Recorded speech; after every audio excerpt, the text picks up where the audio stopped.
was on a road trip for work, driving on a long highway to my next hotel. It was just some cheap hotel in a town I'd never heard of, but was right off the highway from my route. I drove on this empty road for hours, only seeing another car or two every once in a while, until at some point I saw a car's headlights coming up behind me. For the next 3 hours that I drove, this car stayed behind me on this massive empty highway. When I reached the exit for the hotel, I pulled off and parked in the lot. A few seconds later, the car behind me did the same, parking on the other side of the hotel's parking lot. It was a really big coincidence for them to have been behind me for 3 hours and have the same destination as me, but I tried to not overcomplicate it and considered it some strange luck. On the outside, this hotel was not very attractive. It was old and small, and it was the only building off the highway. No other restaurants or houses or anything. I was under the impression when I booked it that it was in a town, but I guess I was wrong. I got out and grabbed my bag, then went up to the front desk inside the building. The woman at the front desk checked me in, giving me a key card to my room. For how old the place looked, both inside and out, I was half surprised they even had keycard doors and not physical locks. I walked down to the end of the hallway on the first floor, going up to my room and scanning the card multiple times before it finally worked. It was old-fashioned and very small, but it looked clean and taken care of, which was all I was concerned about. I set everything down and started unpacking what I needed for the night, and just moments later, there was a knock on my door. I looked out the peephole and saw a man standing in the hallway. I'd never seen him before, and he didn't look like he worked for the hotel. I chose to ignore him and not answer the door. I don't know, it just felt like the safer option, considering the empty hotel right next to the empty highway. Whatever he wanted couldn't have been important anyways, because he didn't knock again after that. I'd finished up what I was doing and showered, then got in bed. I turned on the TV and watched one of the random free movies they had, then fell asleep sometime around 12 or 1 a.m. When I woke up, the room was completely dark, and I was extremely tired. In the back of my head, I was hearing this beeping sound, ringing over and over as I was in between being awake and asleep. All of a sudden, my eyes widened, and I snapped fully awake, just as I understood what the sound was. I jumped out of bed and flicked on the lamp. The beeping stopped, and was followed by footsteps sprinting down the hallway. I ran over to the door and swung it open, looking down the hall, but I must have barely missed him. A few seconds later, the woman from the front desk showed up at the end of the hallway, looking nervously down at me. I asked her if she saw anyone running, and she nodded, saying a man just ran out into the parking lot. I looked out and saw a man getting into a car, the same one that was behind me on the highway. He backed out and drove away, squeaking his tires from leaving so fast and dangerously entering back onto the highway. I asked the woman for more details, and she said he had just walked in a few minutes ago and went right down the hall, so she assumed he had a room already. Then a minute later, she saw him sprinting out. I told her that I woke up to the sound of a key card trying to unlock my door. Knowing my key card took a few tries to work, it made me terrified to think that he may have somehow had the right one and could have been a couple more attempts from entering. The fact that he even had a key card was terrifying. To keep things short, police weren't too helpful and the man was never found. I did some research on my own though, and found some people talking about fake universal keycards that can work with some random hotel doors, which was unsettling to know about. I don't know what that man was trying to do, or exactly how everything happened that night, but I won't be staying at any more hotels for a long time.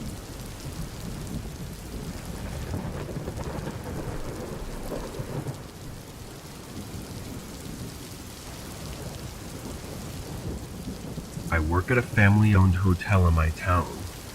Despite its small and rather less luxurious appearance when compared to other big-name hotels, we actually get decent business. It's nothing crazy, but there aren't a lot of other hotels in our town, so most people only have a couple options to pick from. During summer and winter, we get a lot of bookings, but in spring and fall it slows down to just a few bookings a night, and rarely, no bookings at all. This happened last spring, when our hotel only had a handful of people staying with us. I was working my normal shift of 6 to 2 a.m., and just around 11, a man walked through the front entrance with a large rolling suitcase. He looked normal, and while he was kind and soft-spoken, he seemed very tired, like he'd maybe just gotten off a long plane ride. He asked for a one-night stay, with the room on the first floor at the end if possible, and while we don't always take these kinds of requests, I allowed it because it wasn't busy. He thanked me and walked down the hallway, and I continued with standing at the desk and organizing papers. But then another man walked in. He carried no luggage or bags, and looked tired as well, but was much less friendly. He almost demanded a room, wanting it next to the man who'd just come in before him, saying they were friends on a trip together. This was a normal request we'd get sometimes, although usually the groups staying next to each other would come in together. But since I'd given the other man his request, I felt like I had to with this man as well. I didn't see any reason for him to be lying, or any reason for it to be a problem. I gave him the room at the end of the hall, next to the other man, and he walked off. I did some more work, then sat down and relaxed for a while, snacking on some lunch I brought and scrolling through the news on my phone. After about an hour, the desk phone started ringing. I got up and checked, seeing it was a room number, not an outside caller. I answered and started talking, but only a second in, they hung up. I didn't hear any voices or anything, only a shuffling sound just before they ended the call. I figured they accidentally called, or decided they didn't need anything, but I still checked the room number and noticed it was the one I'd given to the kind man who'd walked in about an hour ago.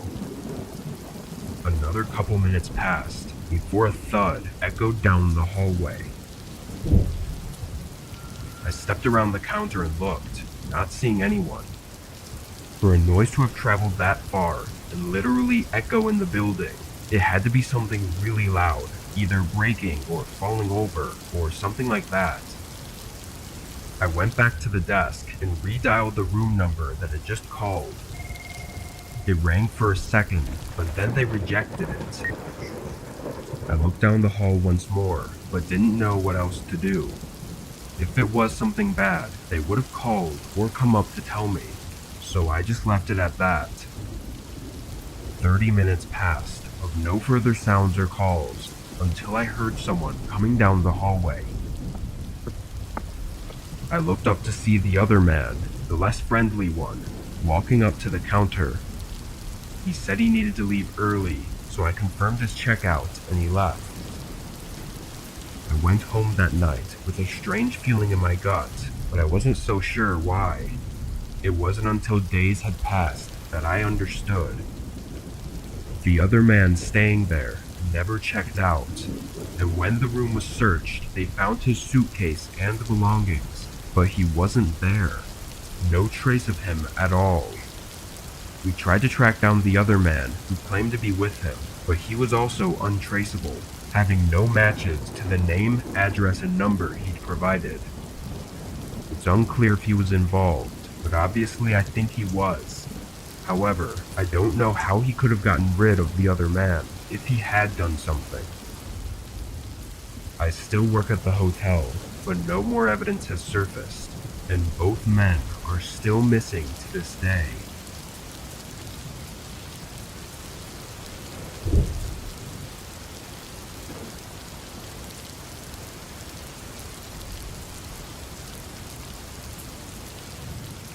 This happened just a month ago. I was moving across a few states to a new apartment and stopped at a motel overnight. I didn't plan the entire route, or which motel I would stay at. I just went with the closest one after I started getting sleepy. I'd never stayed at a motel before, but when I pulled in, it was about how I would have expected it to be. It was in the middle of the woods, off the side of the road, and was a bit run down looking, and not somewhere I'd want to spend more than a night at. The parking spots were all empty, not even one car. I wasn't even sure how the worker at the front desk had gotten there. I got a room though, and walked down to my door and went inside. Again, it was run down and kind of gross, but it was better than nothing, I guess. I was gonna shower, but the tub was really filthy, so I pretty much went right to bed.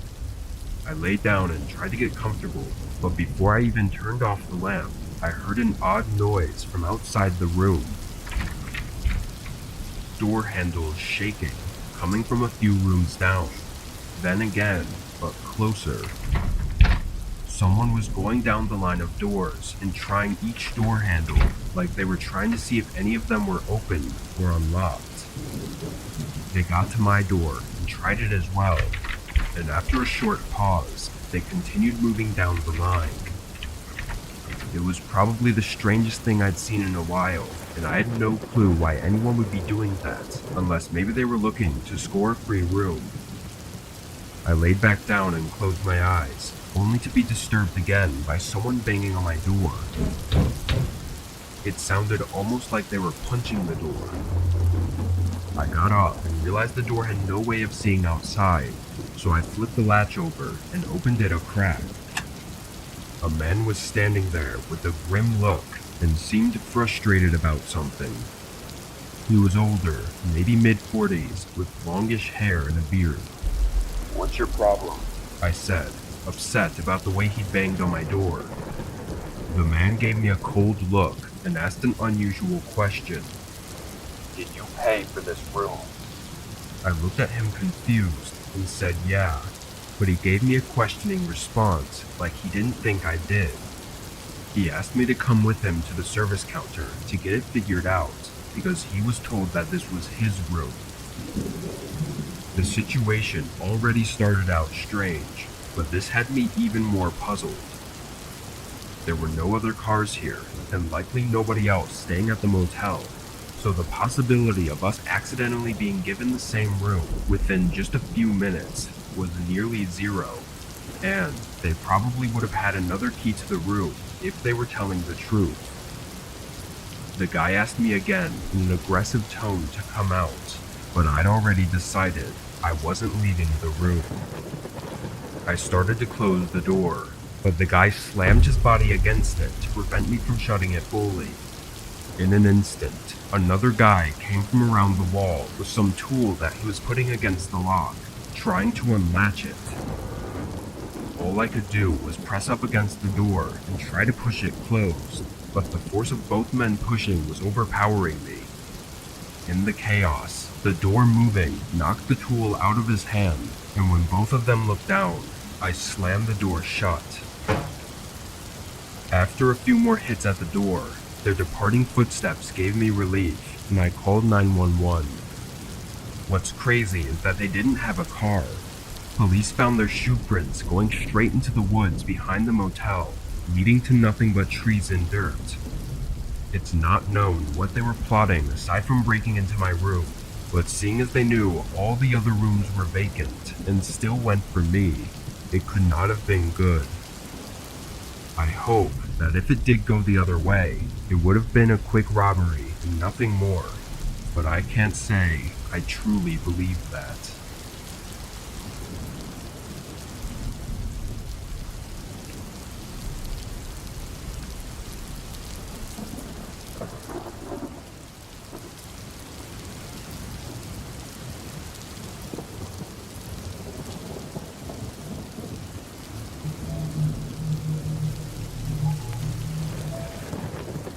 I worked as a security guard at a large hotel in Las Vegas during my late 20s. It paid way better than pretty much any other job nearby that I was actually qualified for, but the most annoying part about it was the scheduling and the staff. At the time, the building was having trouble with the lack of staff to cover shifts, so my schedule would be mornings, evenings, or overnights, all randomly throughout the week. It made it really hard to even sleep sometimes, but again, I liked the money. Anyways, I was working a late evening shift this night and was at the front desk talking to two of my coworkers. It was around 11 and my shift ended at 12, so we were just passing the time. In the middle of our conversation, the phone rang on the desk that I was leaning on. Checking the number, it was from one of the rooms in the hotel, so I picked it up and asked how I could help them. A man spoke, saying that there was something going on in one of the rooms down the hall and that he was really worried about it. I asked him what he meant, and he frantically responded, telling me to come up quick because he was getting really nervous. I checked the room number on the phone, and told him I would send security up as soon as possible. Of course, though, I was just referring to myself. When I put the phone down, I quickly explained the strange nature of the call to my coworkers, then headed to the elevators and went to the mid-level floor where the caller's room was located. Walking down the hallway, there was a strange sense of absolute silence. I expected to hear whatever the caller was talking about, but there were no loud noises coming from anywhere on the floor. I also kind of expected the caller to have been standing by their door waiting for me or something, but the door was closed. I knocked on the door, loudly announcing that it was hotel security. I didn't hear any movement or sounds coming from the room at all, and after a minute of no answer, I walked down to the end of the hallway, listening intently for anything unusual, then continued back to the door, knocking again. A few moments later, though, the room behind me opened their door and an older woman asked if I was security. I said yes and asked if they knew anything about a strange noise or the caller from the room, to which they replied that they had heard loud noises traveling through the hallway a few minutes ago, but were unsure what it was. From their voice and facial expressions, they seemed really terrified. At this point, I was already starting to get really nervous, but things only got stranger. I grabbed my walkie and radioed down to the front desk, asking them to call the room again and let me know if they answered. After a little bit, they replied that nobody answered. I stood there for a moment, trying to think of what to do, before radioing back down to them. I told them to check who was staying in the room. After waiting for what felt like forever, they finally got back to me, saying that nobody had the room booked for tonight. Even more confused, I took out my security key card and opened the door since nobody was supposed to be there. The room looked clean and unused as far as I could tell. I searched every corner and found basically nothing, but then I walked over to the phone. I turned it over and got the serial number on it. Then I went back down to the lobby where my desk was, and I checked the security records for timestamps of calls that had been made from that room. Sure enough, there was a record of an active call having been made from this room to the front desk, the one that I had answered about 15 minutes ago. Obviously, the hotel didn't record the calls or anything, so all I was able to confirm was that someone was in that vacant room without permission. This ended up becoming a bigger investigation over the coming days, as the next morning, one of the guests staying in a room on that same floor was reported missing by a family member that was staying in a separate room. The security footage of all the entrances and exits were reviewed, and the missing person was last seen leaving the hotel alone a couple hours prior to the call that I had received. It's still unclear if the two incidents were connected or not, but it's definitely a really strange situation. I don't know how the caller got access to that phone, or who they were, but personally I believe that the reason they called seemed to add up with someone getting forcefully kidnapped, based on their brief description. The person behind the mystery call was never identified, and as of right now, the missing person still has not been found.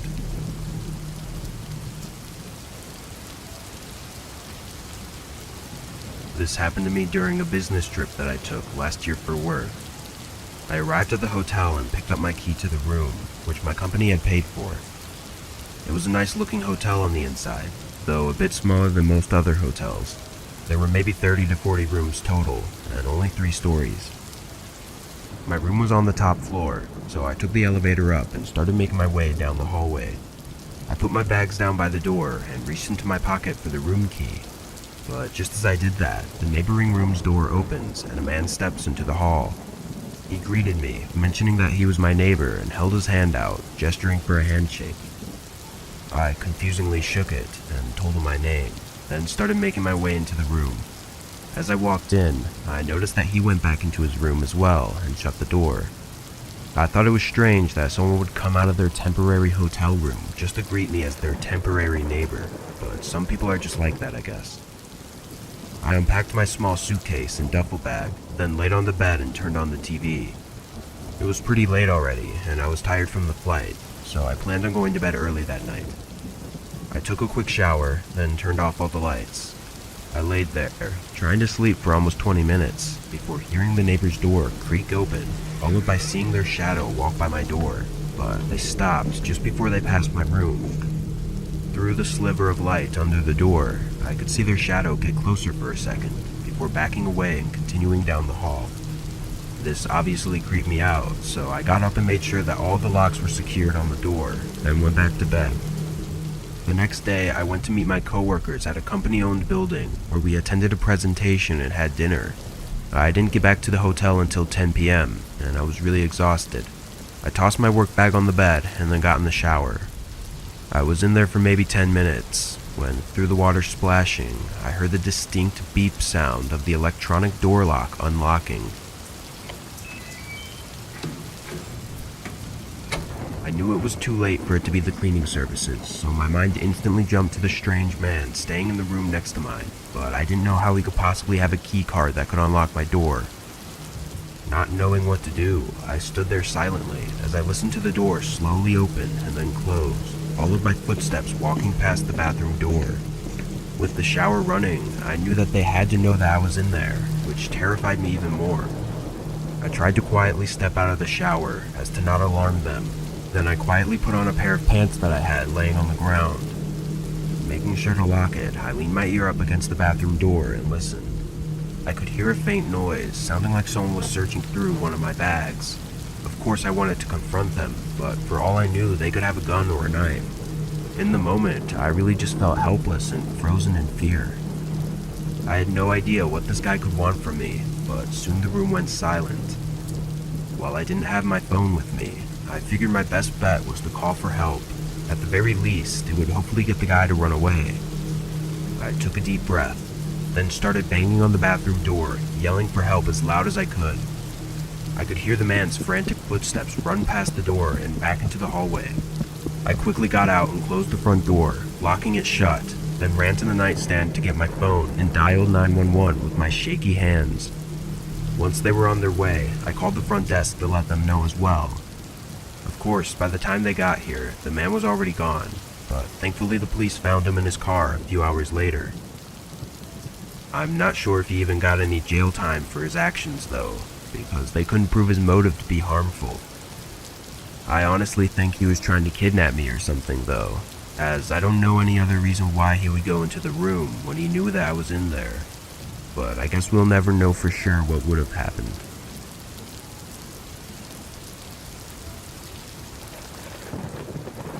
My family would take yearly vacations to a different hotel and resort every summer. It would always be me, my wife, and my 2 little boys.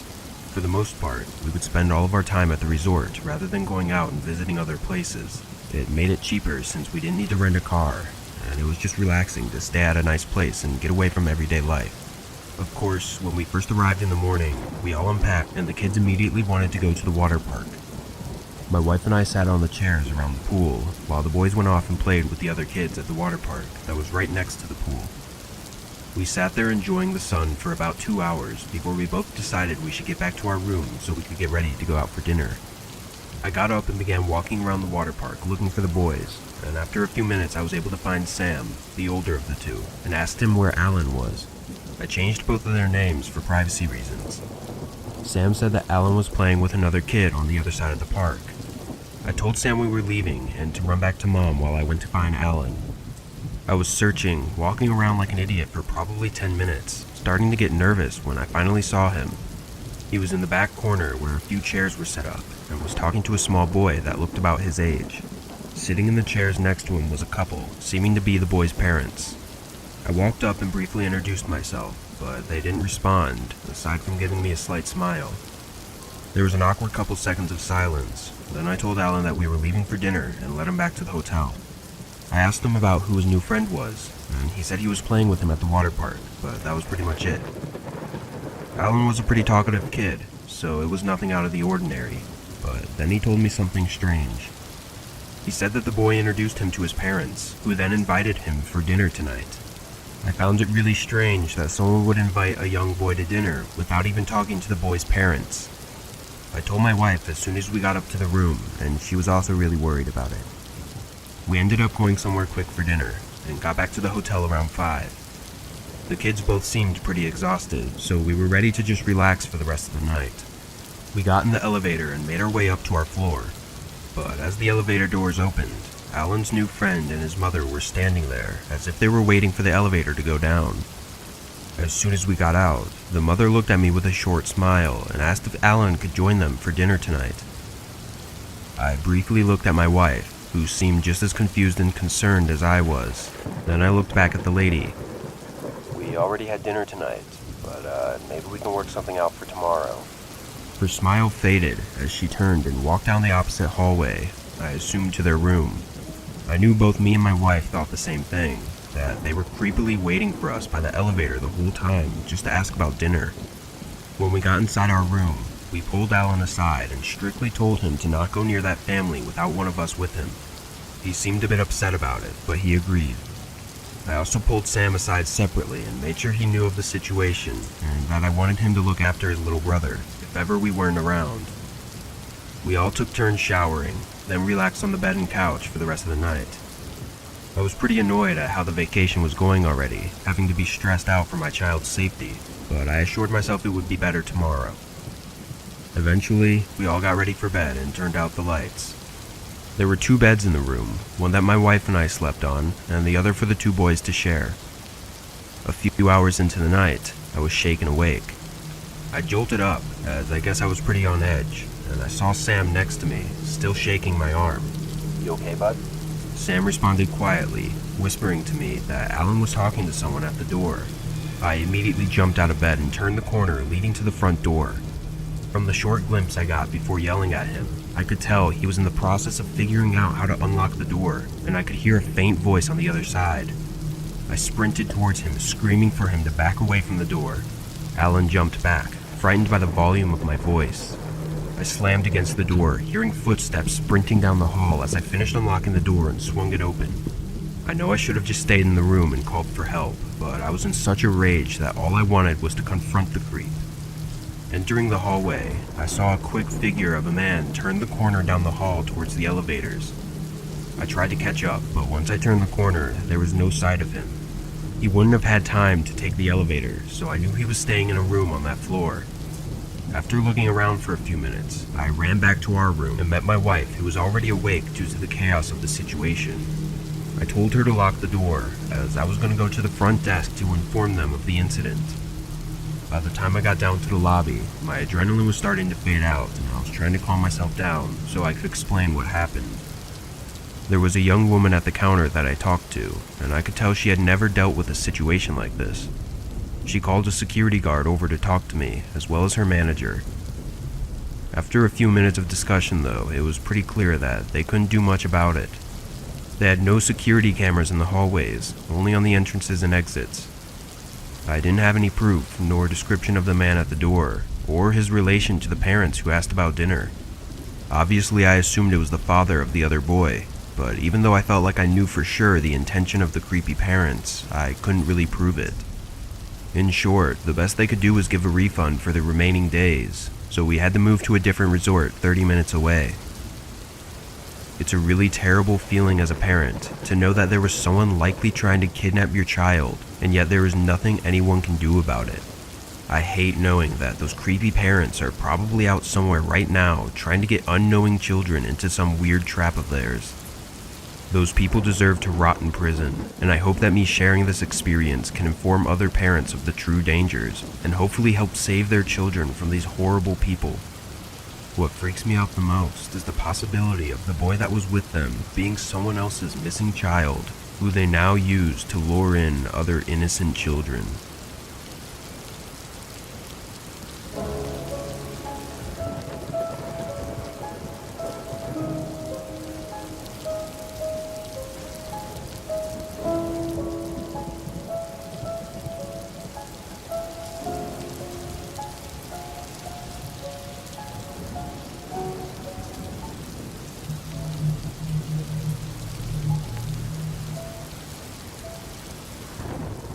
My family lives across the states in a small house. I try to visit often, given I usually get a lot of vacation time from my work. The drive is something I find relaxing, so I don't mind the extra couple days it takes to get there. Most of the time, I try to stay at one hotel or motel along the way, and when I do, I just check in, sleep, and get back on the road as soon as I'm able. It's mainly because the areas along the drive are bare and run down, usually in the middle of nowhere. I find it hard to feel safe, since I'm not used to being in those kinds of areas. Last year, I took the same road trip I always did to my parents' house during the holiday season. I started my drive early, I want to say around 1 or 2 a.m., and drove for almost 20 hours straight, aside from stopping for food and coffee a few times. By then it was 11 p.m., and I was exhausted and struggling to stay awake behind the wheel.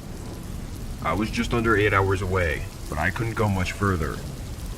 I was in the middle of nowhere, so whatever the next possible place to stay at was, I planned on taking it. About 20 minutes further, I turned off into a small town. It pretty much just had a motel and gas station, but that was all I needed. I pulled into the mostly empty parking lot and walked over to the front desk. An older lady greeted me and made small talk. Then I got a room and headed back to my car so I could park closer to the door. I was extremely exhausted and left all of my stuff in the car and just went inside. I didn't care about the room at all. I just went inside and immediately got in the shower so I could get ready for bed as soon as possible. During my quick 5-minute shower, I heard a few tapping sounds. They sounded like they were from outside though, maybe a tree branch knocking against the building. I thought nothing of it and got out, putting on the same comfortable clothes I was wearing, then got in bed. I set an alarm on my phone so I wouldn't oversleep, and finally reached for the lamp and turned off the light. Being at an old, run-down motel in the middle of nowhere seemed irrelevant compared to how tired I was, so I fell asleep without trouble. Though, I didn't stay asleep for long. I jumped awake, hearing something move in the darkness surrounding the bed. I sat up, staring toward the front door, but I could barely see anything. I was too scared to move and reach for the light, afraid of what I might see. It wasn't long before I heard something from the other side of the bed, outside the window. My heart was racing, and I could feel myself starting to sweat, as I was wide awake at this point. I quickly turned back around and switched on the light. The room was empty. Nothing seemed out of place, until I noticed the closet door was cracked open. Everything was going through my mind, trying to understand every possibility. "Hello?" I decided to call out, but there was no response. Feeling like I may have just scared myself for no reason, I got up and slowly walked towards the closet. When I pulled the closet door more open, I was confused. A large bag was wedged between the back of the closet and the door, falling to the ground as I opened it further. Looking around, there was actually a whole stash of luggage. Clothes, bags, appliances, all clearly belonging to someone, not the typical stuff you would see at a motel. While I was looking at all this stuff, I suddenly heard the window slam shut by my bed, followed by footsteps running away. I shivered and froze, then took this chance to grab my phone from the nightstand and run out to my car. Almost just as I got inside and turned the car on, I looked up and made eye contact with a man standing right by the door to the room. He looked at me for a second, then rushed inside and grabbed one of the large bags from the closet and sprinted off behind the building. I was terrified and quickly drove closer to the front office, then ran inside to tell the woman what had happened. She contacted the police immediately and locked us both inside the office until they arrived. What we found out next was confusing, and the information came out over multiple weeks, but I'll try to explain it the best I can. The remaining bags in the closet were identified, as they were found to belong to several individuals who were robbed within the past month at several different motel locations in the surrounding area. It's likely that the man was using the room I was in as a place to temporarily stash the belongings, using the unlocked window to access the room. One of those bags, however, belonged to a young woman who was reported missing just a few weeks prior, and the officers believe the crimes are connected. But all the reported bags that were stolen were found inside that closet, so the bag that the man ran inside to grab was not accounted for. They questioned me on it multiple times, making sure I was confident that I saw him run out with another bag, and asking me the approximate size of it and everything. My curiosity has really kept my mind from being able to forget that night, as I wonder what he planned on doing when he was outside the window while I was sleeping. I knew it was closed when I went to bed, so he had to have opened it while I was asleep, which is even creepier. I also wonder what was in that one bag that was so important that he needed to grab it before running off.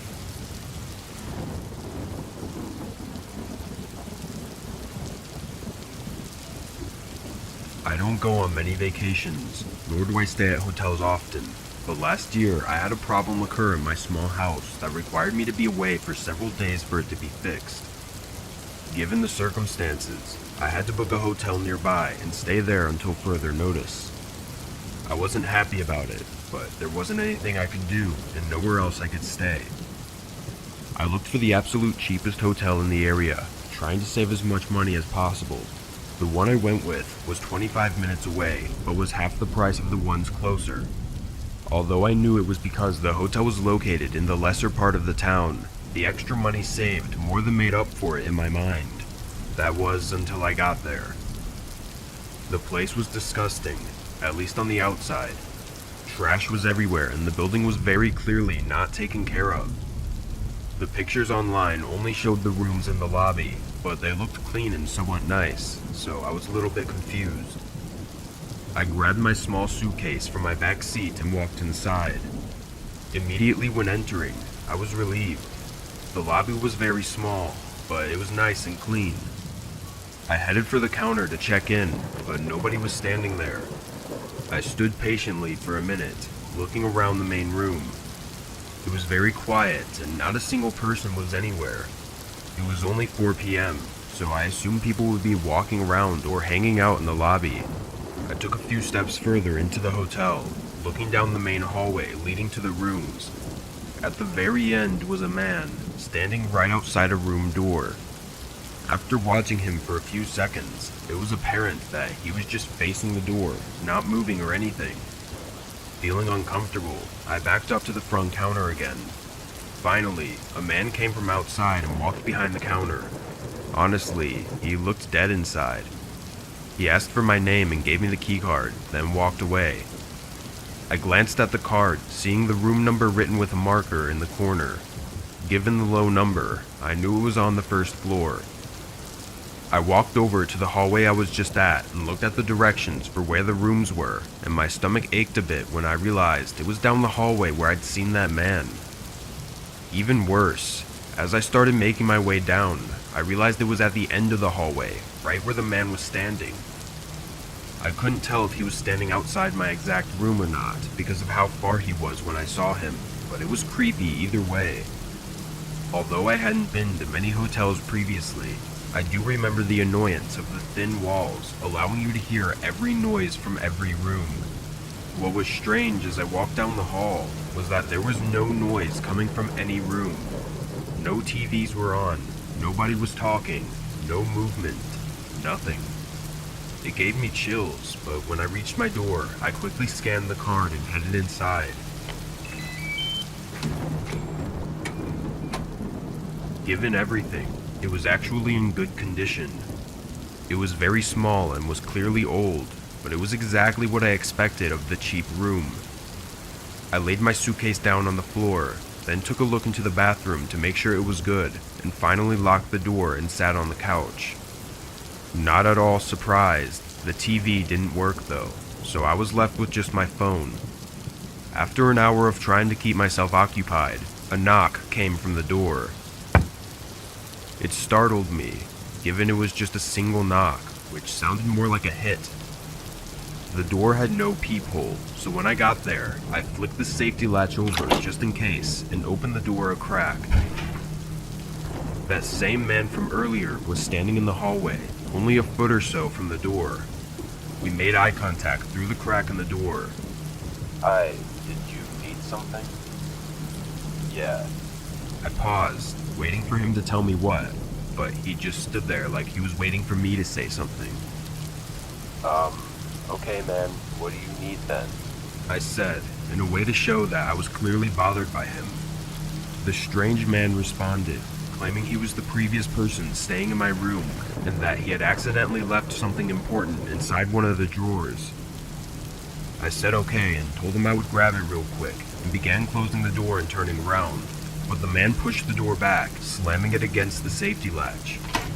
I looked back at him, my heart starting to race as I was getting a really bad feeling about this. It's in the top dresser drawer. The man muttered to me, then backed up, letting the door close. I turned back around, heading to the dresser and opening the top drawer. Inside, there was actually a small-sized box taped shut on the top. Picking it up, it was fairly light though. I mean, like it felt empty. I walked back over to the door and opened it, seeing the man still standing there. Is this what you were looking for? I asked. The man nodded and held his hand out. I went to slip the box through the crack in the door, but it was barely too big. I tried every possible angle, probably looking like an idiot, but it was just slightly too wide on every side. The man looked impatient, and while I really didn't trust this place, at the moment I thought the guy had told the truth about leaving something behind, and I did see him standing by the door before, so I figured it'd be fine to open the door for a second just to hand him the box. As soon as I moved the latch over, the man rammed his body into the door, knocking me down and pulling a gun on me. He yelled at me to back up into the living room and stand against the wall. I was actually stunned at how loud he was screaming, thinking surely he would alarm everyone in the building. He grabbed my whole suitcase and continued looking around while holding the gun at me. Then, just when he was about to leave, he walked up to me, put the pistol just inches from my face, and stared me in the eyes.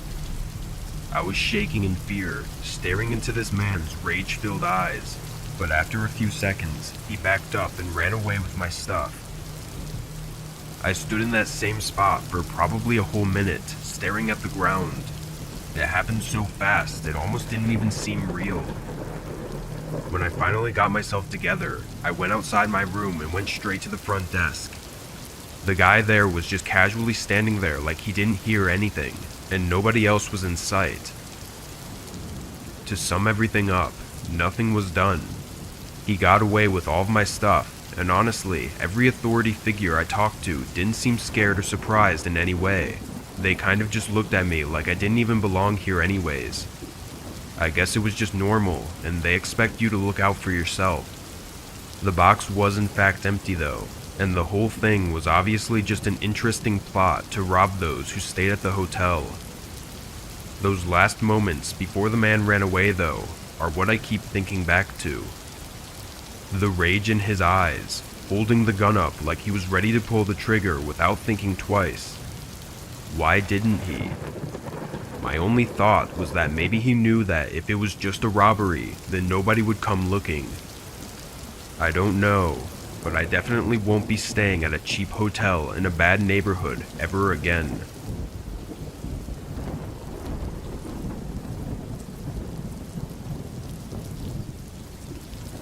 This happened while I was on a work trip.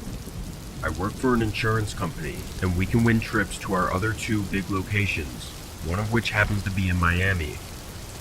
I won the trip and went with my boss and a few other people in the company. Most of the trip was spent doing work stuff during the day, and then at night we were left to do what we wanted, like go to the hotel pool, bars in town, and all that other stuff. It was the second to last night I was there, and I didn't have much to do the next day, so me and a coworker went out to a cool-looking bar on First Street. We took an Uber and got there around 11 p.m. Miami is a party city, and the nightlife there is amazing. The bar was packed, and it made me feel like I was in college again. I wasn't that old, but I'd been out of college for a few years now. My coworker gets us shots, and throughout the night we have some more, and he ends up inviting two girls to the table and buys them shots as well. He hits it off with one of them, and the other one seems to take a liking to me. I'd been single for quite some time, and work had taken over my life, so I was honestly just excited someone was showing interest in me. Plus, I was on vacation, and she says she was too, so neither of us were expecting anything serious out of this. I thought she was really cool and extremely attractive, and throughout the night, I offered to buy her drinks, but she bought her own, which I thought was really cool too. It was around 2 a.m. now, and she asked if I wanted to go back to her hotel, which I found out was only a 15-minute walk from mine. I agreed, but honestly was pretty nervous. I knew this girl was way out of my league, but I decided to have fun and take a chance. We Ubered back to her hotel, which was insanely nice by the way, and got to the room. I'll spare you the details, but events occurred and afterwards we ended up talking for a bit. After a while, I noticed she was starting to get glued to her phone, so I went to the bathroom to clean up and get dressed. But while I was in there, I heard a key card open the door to the room and was confused. She never mentioned that she was here with anyone, and I didn't see anyone else's stuff in the room either. That's when I heard a man's voice. My heart dropped to my stomach. I quickly got dressed and checked if I had everything. I had my phone and wallet, which were in my pants pocket, but my shoes were still out there. I decided I'd have to leave them, as I could not deal with whatever this is right now. While I was waiting for my time to slip out, I heard him ask why there's men's shoes by the bed. That's when I knew I was screwed. By the time I made the decision to make a run for it, there was a pounding on the bathroom door. It was one of those doors that slide open and doesn't really lock, so of course the cheap thing revealed me behind it. This guy was huge. I could not have been more unlucky if I tried. The cherry on top was he also had a gun and was pointing it right at me. He told me to get my shit and get out in the most calm voice that made everything 10 times scarier. I grabbed my shoes and left, my heart beating out of my chest. He closed the door behind me, and then silence. I didn't hear any fighting or yelling or anything, which I thought was weird, but I wasn't going to stay to find out. I got in the elevator and took my wallet out to get my key card. What do you know? All my cash was gone. My credit card, my debit card, even my gift cards were taken. I don't even know when she had the time to take all this stuff and how I didn't notice. I tried thinking back to the bar and going into the room, but the night had turned into a blur. I spent the next hour canceling my cards, pissed that for the rest of the trip I would have absolutely no money. The next day I told my boss and coworkers, who sympathized but also found it funny. And now that it's been a few years since that incident, I can look back and find the humor in it. But what stuck with me was one of my friends theorized it might have been a setup. That might not have been her boyfriend at all. She could have taken me back to the hotel, stole my stuff, and waited till I went to the bathroom for the guy to come in and scare me off before I noticed the money was gone. If that's the case, it would explain why I didn't hear any fighting after I left, and why the guy wasn't more angry. I try not to think about it too hard, and anytime I go out, which isn't much anymore, I try to keep myself safer and make better decisions.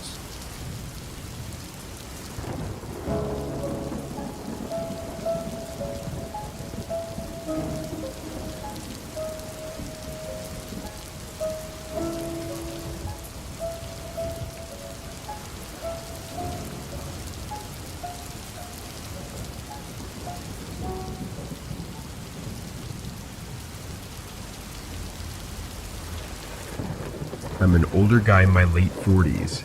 For work, I'm part of a team that travels across the country to train employees at our company. The company pays for our travels and hotels, and while sometimes it does somewhat feel like a vacation, usually it doesn't. When traveling, we have to work long hours and basically spend the entire day in the office, leaving us just enough time to sleep at the hotel before waking up and going back to work. I was on one of these work trips and had been at a hotel for a few days. It was a Saturday night when I got out of work and got back to the hotel a little past 10. I walked inside and got in the elevator. The whole hotel was quiet. There wasn't anyone walking around in the lobby and nobody in the elevator. When I got to my floor, I stepped out and began walking down the hallway, but at the end was a person. They were standing right in front of my door, or at least it looked like it. but I was too far to tell for sure. As I approached, the guy noticed me and walked away, going inside a room a few doors down. I got to my door and went in, wondering what he possibly could have been doing. I was sure he was either outside my room or the room next to mine, but I figured it had to be the other room. I forgot about it after a couple minutes and took a shower, then got in bed. I had another long day of work tomorrow, so I wasn't trying to overthink anything right before bed. I fell asleep, but woke up multiple times throughout the night, hearing someone walking outside my room. I even thought I heard them knocking once, but I wasn't sure if it was in my dream or if it was real. I got up in the morning, still tired, and went to work. I didn't get back to the hotel until late, I think around 9, but at least it was earlier than the previous night. When I walked up to my room, no one was in the hallway this time. I tossed my work bag on the couch and got in bed, but decided to watch some TV before sleeping. I reached for the remote on the nightstand and turned on some random show. I don't remember dozing off, but I must have really quickly because I woke up just before 10 to the sound of my phone ringing. I looked over at the nightstand, but as I gained more consciousness, I realized the sound wasn't coming from next to me, and my phone wasn't even on. I snapped my head toward the closet next to the TV, and then the ringing was suddenly silenced. A cold chill ran through my body as I saw the slight movement of a shadow from the crack between the closet doors. I jumped out of bed full of adrenaline and ran out of the room, going straight to the stairs and running to the front desk.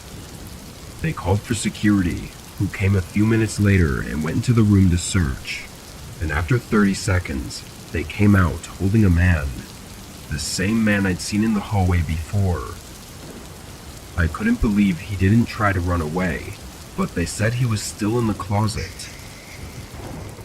As far as I know, the guy had no idea who I was or anything, and didn't give any specific reasons as to why he broke into my room and hid in the closet. Knowing he was sitting in the closet at the end of the bed, probably watching me through the cracks, makes my body shake.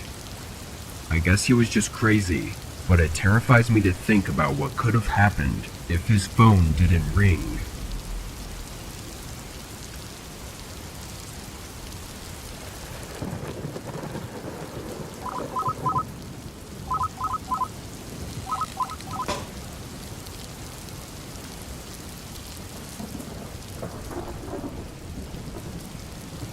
I lived in a small town in the mountains just outside of Salt Lake City for several years in my early 20s.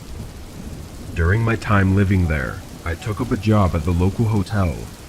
I say the local hotel because it was the only hotel in the whole town. It was very small and family owned, so nothing nice or well established. Almost nobody visited the town aside from seeing friends or family because there was no other reason to be there. Anyway, this happened when I was 23 and working the overnight shift at this hotel. Since it was so small, having 12 rooms total, I was the only worker there during the night. I was sitting in the lounge room, which was just off to the side of the main entrance, when I saw the headlights of a car shine through the window as they pulled into the parking lot. I put my phone away and got up, not expecting anyone to check in tonight. I stood behind the front desk, waiting for them to come in. After a couple minutes, I was getting impatient and went back on my phone. Probably 30 minutes went by before someone finally walked through the doors. It was a man, looking around the same age as me, but he looked really tired. I welcomed him in. Looks like you've had a long day of driving. I said, trying to start up some small talk, but he didn't respond. He pulled out his wallet and took out cash. One room, just for the night, he said. I got him to sign in on the sheet and gave him the key to room 4, which was down the hall on the first floor. The man went straight to the room, bringing nothing but the small backpack he had with him. There was nobody else staying that night, so it was just me and him in the building. I knew he was probably just passing through and was tired from driving, but his attitude gave me an uncomfortable sense. Not to be creepy or anything, but I looked at the sign-in sheet he filled out and noticed he didn't put a last name, only an initial. His first name was Daniel, too, so it was about as generic as it could be. The hotel has never needed these sheets before, though, so having them filled out was pretty much pointless. I went back to the lounge and sat down, putting headphones in and watching a movie I had downloaded on my phone. About an hour in, something caught my attention. A muted thump came from down the hall, making the floor vibrate under me, like something had shaken the building. I took one earbud out, and just a second later, another thump came. I stood up and walked quickly to the end of the hall, seeing nothing.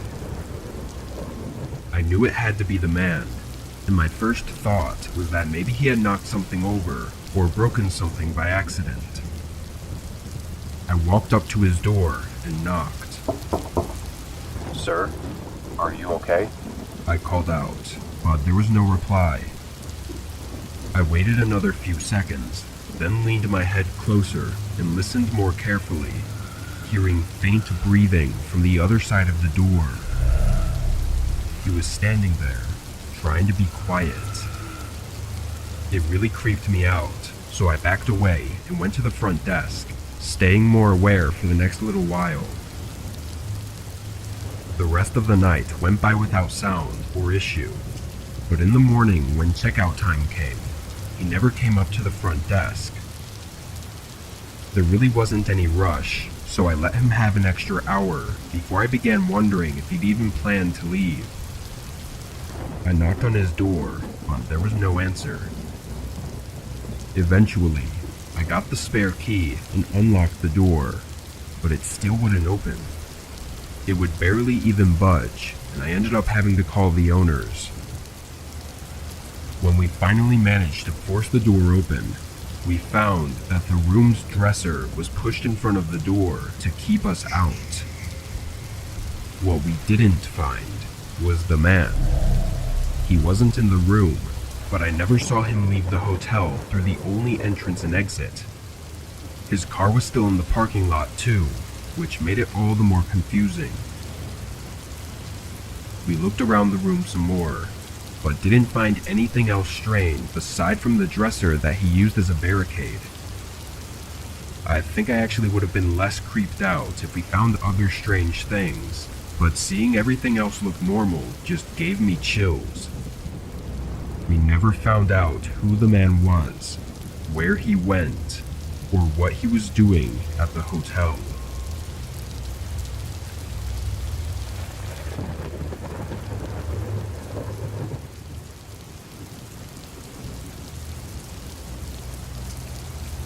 Last year, I went on a long 10-day road trip. It wasn't to any single place. I just drove in a big loop, stopping at 5 or 6 different cities. I actually didn't book any hotels in advance because I wasn't sure exactly how long I would spend in each city, or where I would want to take breaks during the drive, so I was relying on hotels allowing walk-ins. The first 5 nights I was able to find decent hotels on the course of my drives, but the 6th night I ran into some issues. I was driving between cities and felt my eyes getting heavy around 11 p.m. I wanted to keep going and get to the next major city and then sleep in a parking lot or something, but there was no way I could make it when I was so sleepy already. I pulled over and contacted a few big-name hotels that were on the way, but none of them were accepting walk-ins at the time. I was getting nervous, thinking I might have to park on the side of the road and sleep, which was obviously dangerous. But then I saw a sign for a hotel 10 miles ahead. I drove until I reached the building, then parked by the front. The The hotel was small, looking more like a motel, being a single story with a bunch of rooms. There were a few other cars in the parking lot, but it was mostly empty. I got out and went up to the reception desk, asking the woman there if I could have a room. Luckily they had one available, and she gave me a key card. I got my bag from the car and brought it to the room. It was really outdated, but for the price, it wasn't all that bad. But only a minute after I went inside, there was a knock at the door. I walked over and opened it a crack, just to see who it was. There was a man, mumbling something to himself, and right when he saw the door open, he pushed into it, trying to force himself into the room while still talking to himself. I put my arm out and stopped him, preventing the man from fully entering. He stopped talking and looked up at me as I told him to leave. After a second, he turned around and walked away. I made sure he actually left, then locked the door. It was really weird, but I didn't feel too threatened because I was sure it was just some crackhead who was lost. I stayed up another 15 minutes, then fell asleep. A couple hours into the night, I woke up to a knock on the door. I was immediately irritated, knowing it had to be that man from earlier. Having learned my lesson, I put the chain bolt on the door before cracking it open. It was a good thing I did, because the second I unlocked the door, the man rammed into it. He started yelling random sentences that made no sense. I backed up right away and called 911. The man didn't let up though. He continued slamming into the door, trying to break in. A minute into the chaos, the man shoved a knife between the door and tried cutting the chain. There was no way it could cut it, but it definitely horrified me to know that he had a knife with him. The yelling, banging, and cutting went on for several minutes before it went quiet. Police showed up a while later, but the man was gone. I don't know what was wrong with him, or why he wanted to get inside my room so bad, but he definitely had some bad intentions. It may have just been because he was drugged up, but breaking into someone's room with a knife is horrifying. All it takes is one wrong move, like answering a door or leaving it unlocked, for someone like him to take advantage. I don't think he had something against me personally, but I still have this feeling sometimes, like I'm being watched.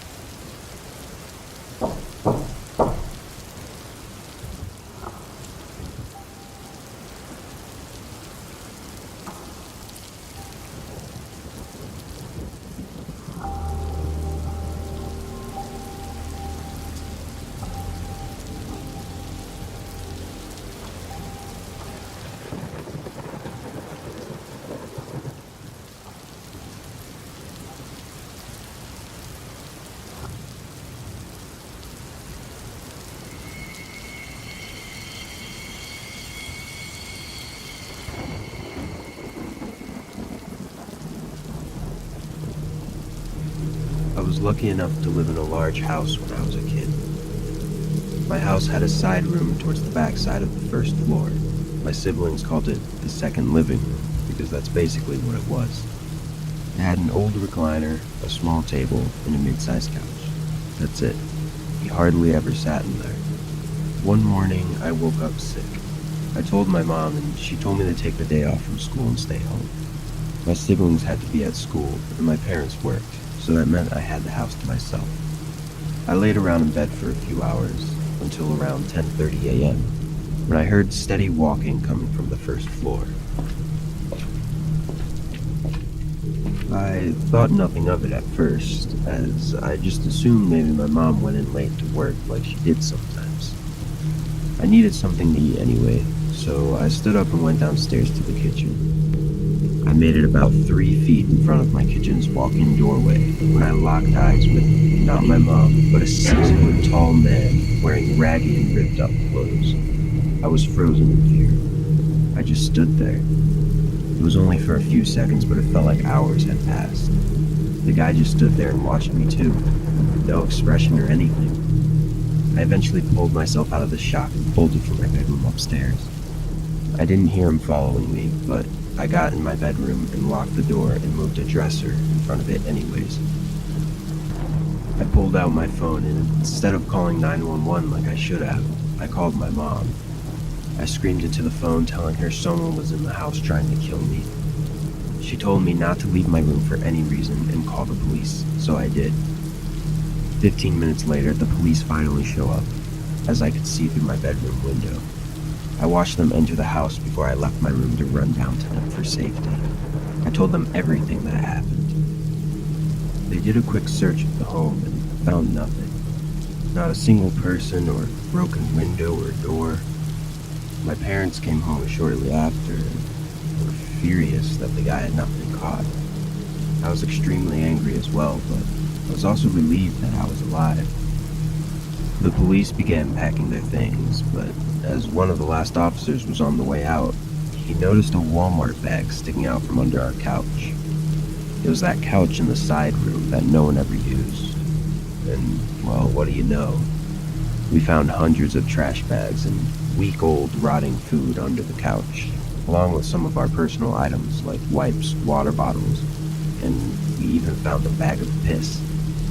Whoever that man in the kitchen was had been living under our couch for weeks. I can't comprehend how none of us had smelt any of the garbage that was piled up under there for the entire time he was there. The fact that he never made a single noise under there just baffles me. We've since cleaned that room out completely and turned it into a breakfast nook with wooden chairs so no more people can break in and find free housing in them. I go off to college in a few months, so I won't have to live in fear of that incident happening again for much longer. But I still think about it every time I wake up with a cough.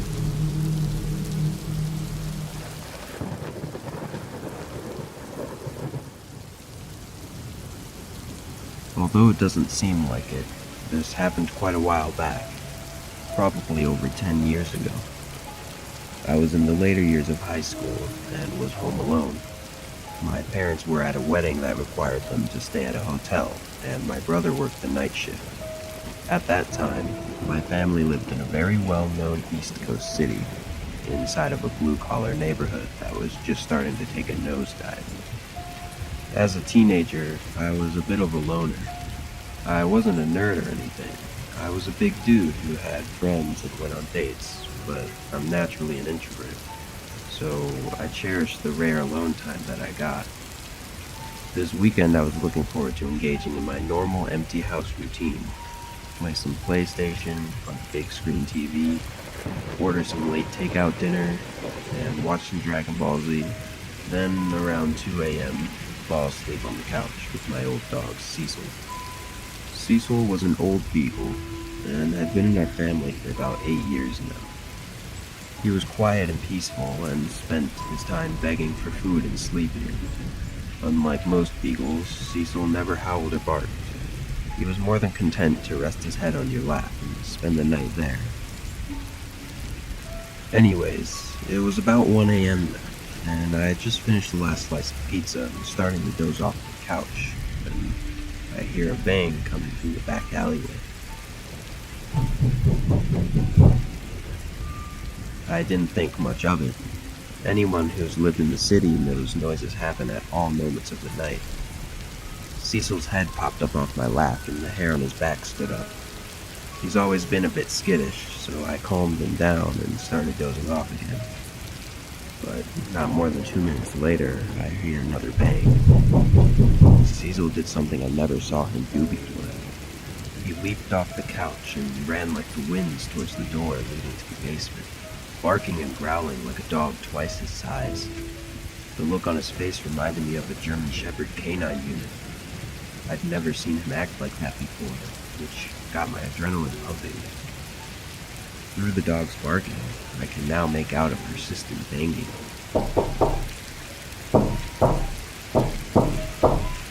There was a seldom used door in the basement that led to our back alleyway.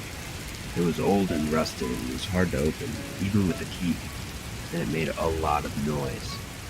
I suddenly realized that someone was trying to break into my house through my basement door. For those who haven't lived in a bad neighborhood, it's usually general knowledge that if someone tries to get into your house and moves on after they realize the door is locked, they only wanted your stuff. But if someone is persistently trying to get into your house despite the door being locked, well, they want you. Knowing this, I rushed upstairs immediately to grab a heavy wood baseball bat that I kept under my bed for situations like this. Then I head down to my basement. I probably should have ran, but I was a macho teenager with a tough guy complex, and I had nowhere to go. While I'm heading down the stairs to my basement, Cecil blows past me with the speed and aggression of a dog half his age. Suddenly, I hear a man's voice say, "Oh fuck," and the banging stopped. I didn't call the cops or anyone else, which was probably the dumbest thing I've ever done. I just sat up for the rest of the night with the bat in my hand. My brother came home that morning and I told him what had happened. He went to the basement door to take a look, and when he gave it a tug to open it, the whole door fell off. This psycho was one good shove away from getting in my house, but old Cecil scared him off. I'm pretty sure that lazy fat old dog saved my life.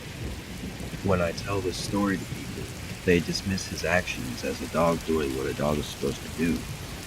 But I can tell you that Cecil never barked or moved that fast in his life. It was almost like he knew the urgency, like he knew that door was going to give. A few years back, we had to have him put down because he just had no will to live anymore. Before the injection, I got a moment alone with him. I thanked him one last time for his friendship and for what he did that night. At this point, I was a grown man with a wife and kids, but I'm convinced none of that would have happened without old Cecil.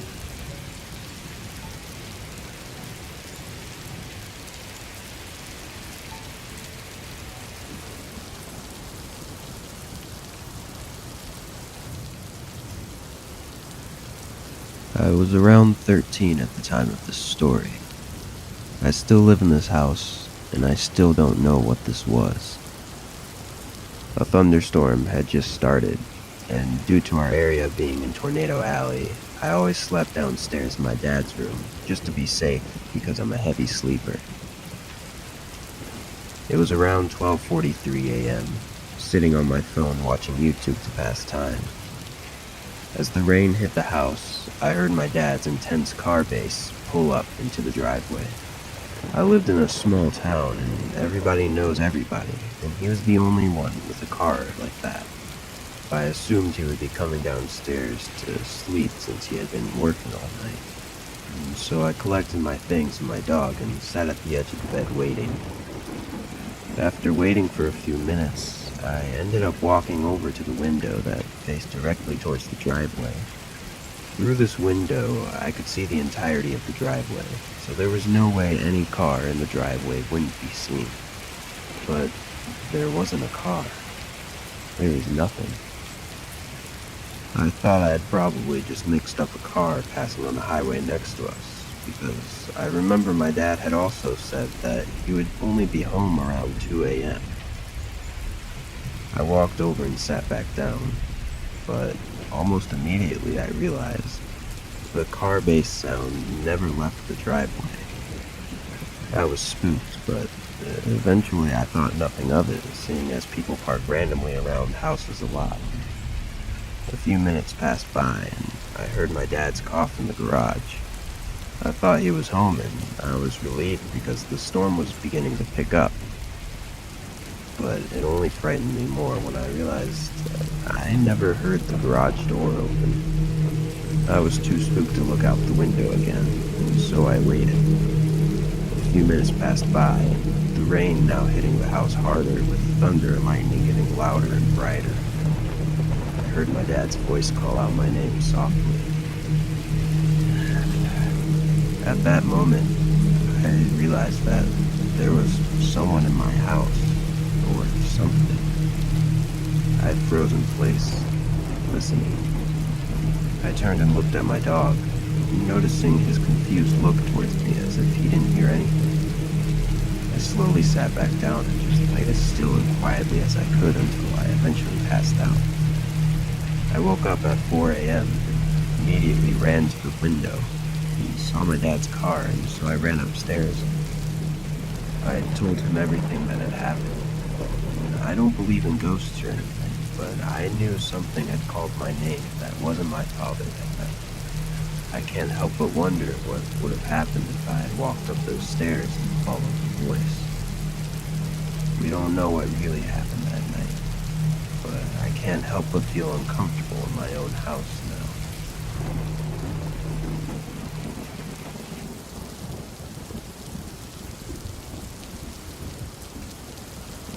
I was working late one night in my office, trying to finish writing a report I was due in a few days. I had some tea to help keep me energized and was trying to get it all done as fast as possible. Staying up late was a regular thing I had to do for work, and it's always been difficult for me to maintain focus once I start getting tired. Anyway, as I worked in my office, and somewhere around 11, there was a knock at the front door. I got up and looked down the hallway. I didn't know why anyone would be at my door at this time. I walked down to the other end of the house and looked out the peephole, but nobody was outside on my porch. I took a step back and thought that it may have not actually been the front door. I was so focused on work, it was on the opposite side of the house, so when I heard the light knocking sound, I just assumed it was someone at the door. I didn't know what else it could have been, but I just went back to my office and started working again. Maybe I should have been more worried about what the knock was, but I was so tired and wanting to get my work done that it wasn't even on my mind after a few minutes. I stayed on the computer, typing away for the better part of an hour. Nothing else seemed to happen as far as the knocking went, but I was getting exponentially more tired by the minute. My workflow was slowing, and my eyes were getting heavy, but just when I was going to call it a night, I reached over for my tea, and right in the window across the room was a pair of eyes staring back at me. All I could tell from the moment was that it was a man, but he quickly ran away from the window after I saw him. My heart was pounding in my chest, and I just sat there with my eyes locked on the window. It was so unexpected, I was almost in a daze. After a moment, I stood up and ran over to cover the window. I didn't know who that was, or why he was looking into my house like that, but it being almost midnight made it all the more terrifying. I left my office and went to the front of the house, looking out the peephole again to see if they'd gone to my front yard, but I didn't see him. I then went to a window on the back of the house and looked around, but again, there was no one out there. My adrenaline was pumping, and I was not tired at all anymore, but the now silence of the house was starting to freak me out. Did the man leave, or was he still outside? I went back to my office and got my phone, then started making my way back to the front door. My plan was to call the cops while keeping my eyes on the doors and windows, but as I got to the end of the hallway, I was met by a large figure standing in the back of the living room. He was tall and wearing thick clothes to hide his identity, but his eyes were not the same as the ones I'd seen in the window. This was someone else. The man didn't hesitate, charging across the room at me as I turned and ran for my office, locking the door behind me and pressing my body against it, preparing for them to try kicking it down. As they approached the door, though, they slowed to a stop and just stood right outside of it. I could hear them breathing, then starting to walk back and forth like they were pacing in the hallway. But then I heard it again. A light knocking sound on the other side of the house. The man outside the door started to walk down the hallway back toward the living room. Then it was silent. For a few minutes, as I stayed there against the door, there was absolutely nothing. I called the cops, whispering into my phone and begging them to come quickly. I waited for about 5 minutes before I heard the sirens approaching my house. As they unlocked my front door and came in, there were no altercations. I heard them walk through the house and finally up to my door, and they never saw either of the men. To this day, I still don't know how the one man got in, or what the two of them were trying to do. I think the knocking was their way of communicating from inside and outside the house, but then that makes me question what the first knock was that I heard.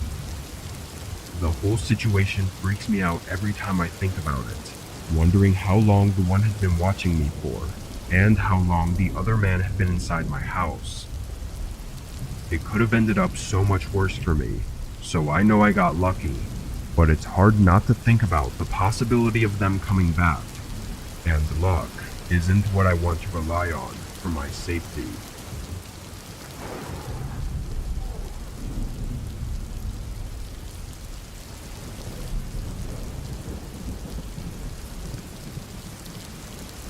This only happened a few months ago. I recently moved into a very small one-story house that was close to my place of work. I used to have to drive almost an hour every day, so this move was really nice.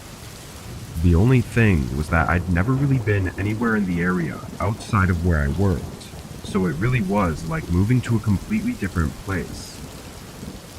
Anyway, this night I got off at 6 and drove straight home. I had to work again the next day, so I wasn't planning on doing much.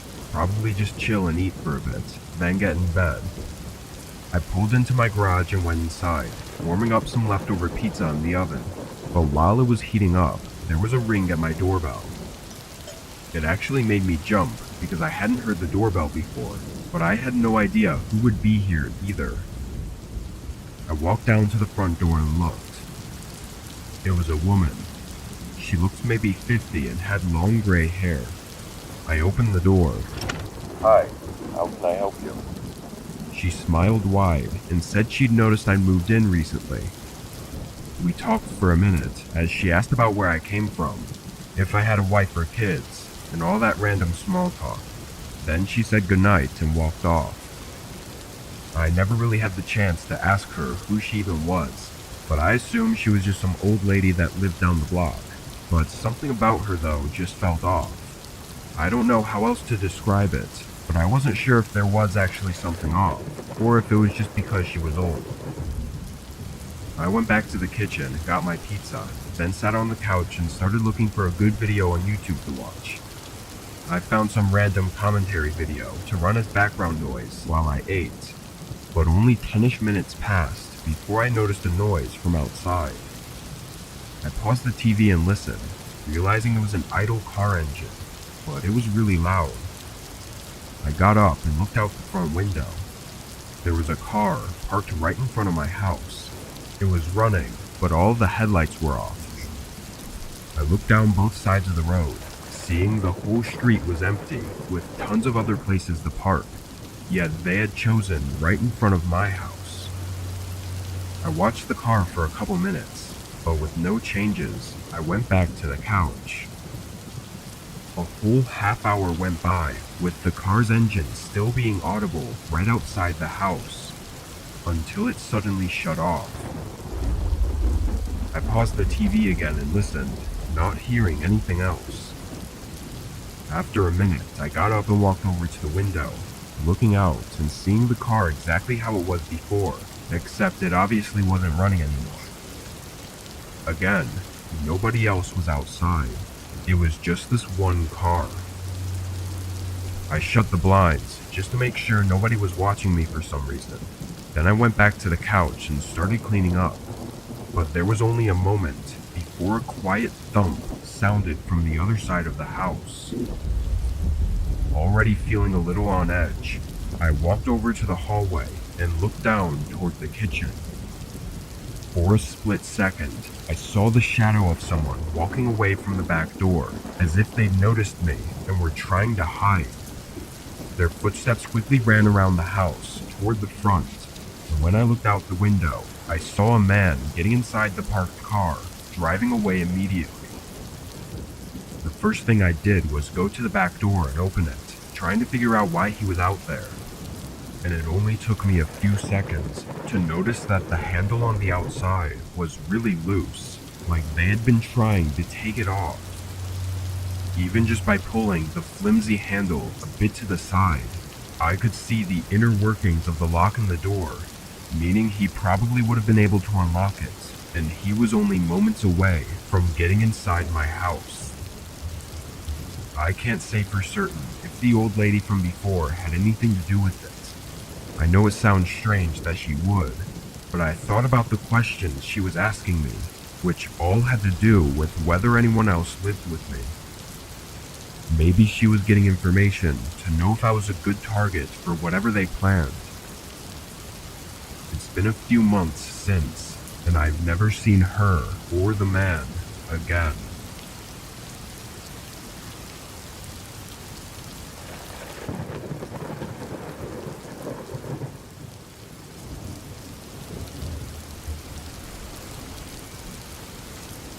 For the past decade, I've lived a quiet life in Utah. I own a small cabin in a town of people living the same life as me. There's a town center for shops and everything, but most people have cabins or houses a few miles out with either farms or just plain land. I didn't farm or anything, but I do have a lot of grassy land that borders some mountains.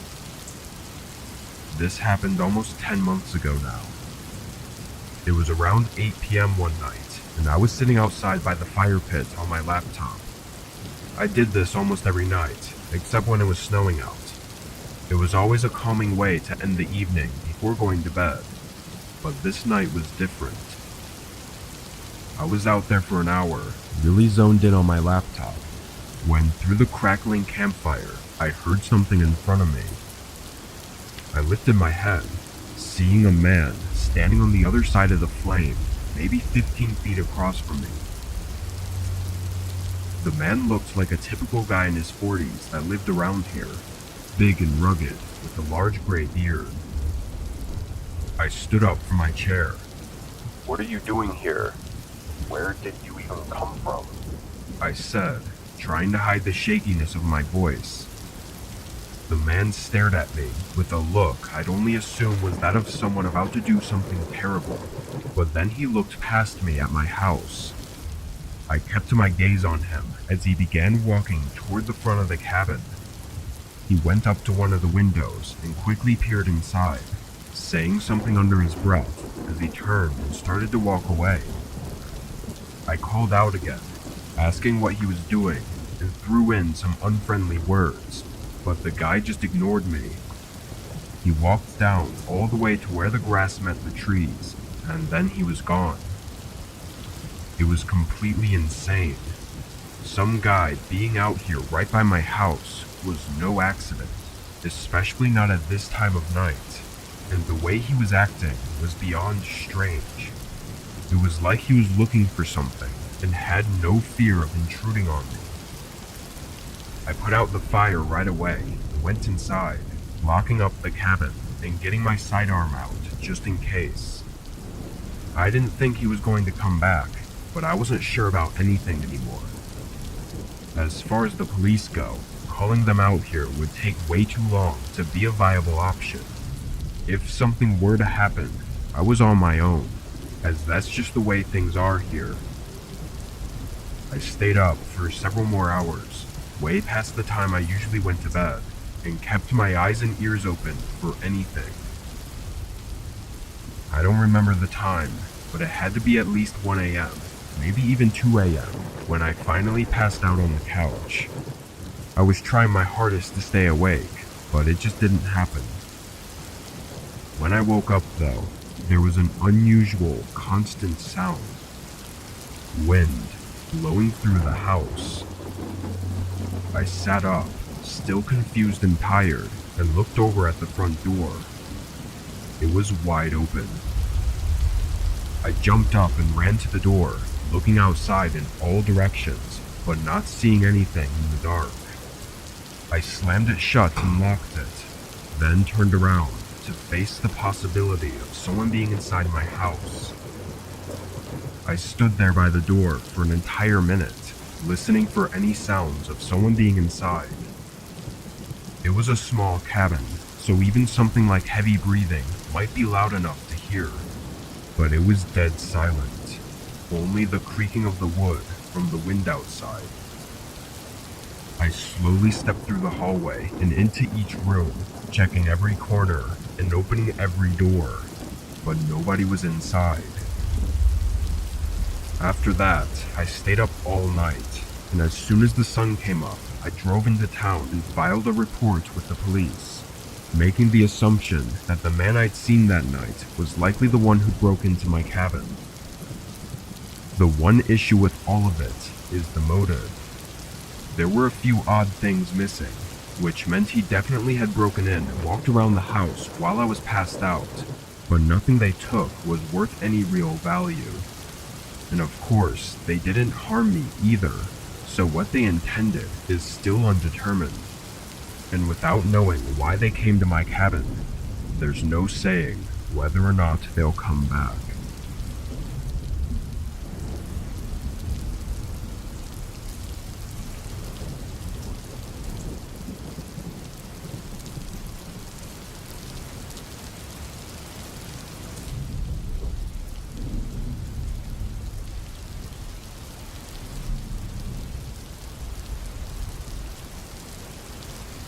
4 years ago, I lived in a very small one-bedroom house with one of my best friends.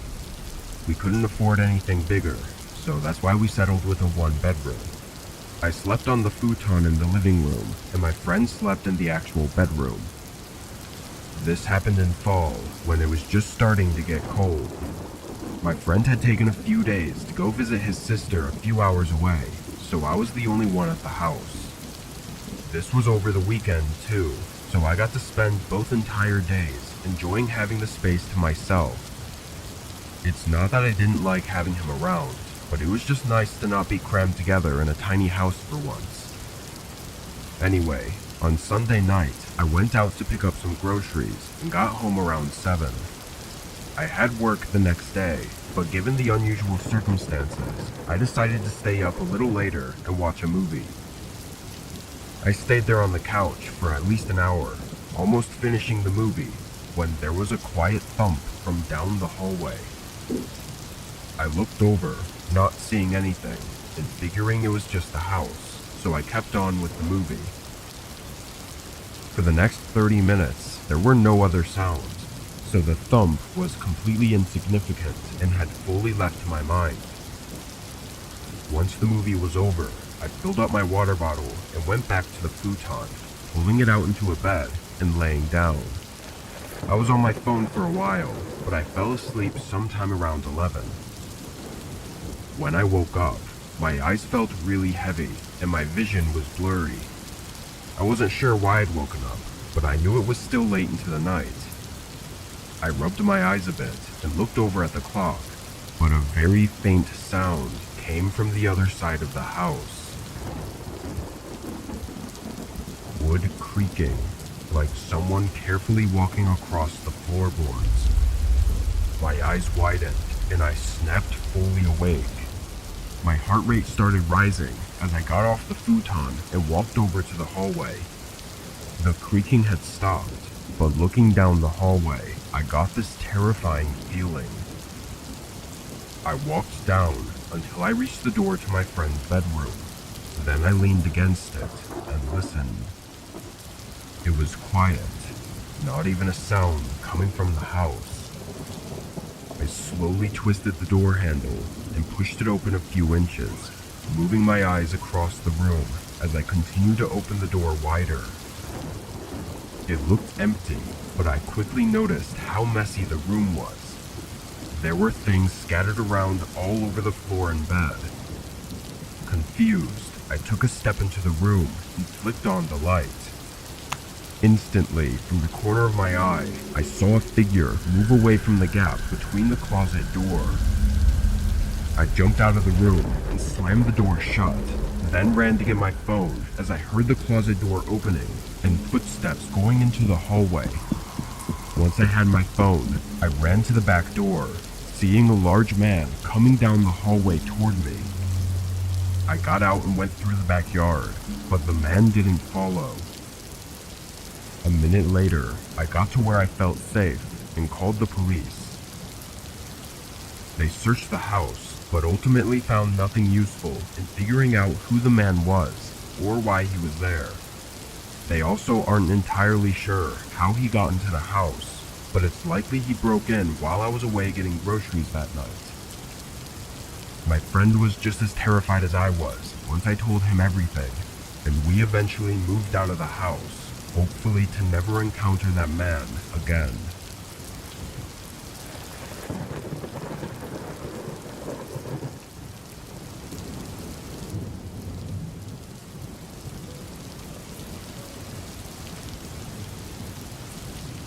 I had bought my first house in my early 20s and lived alone.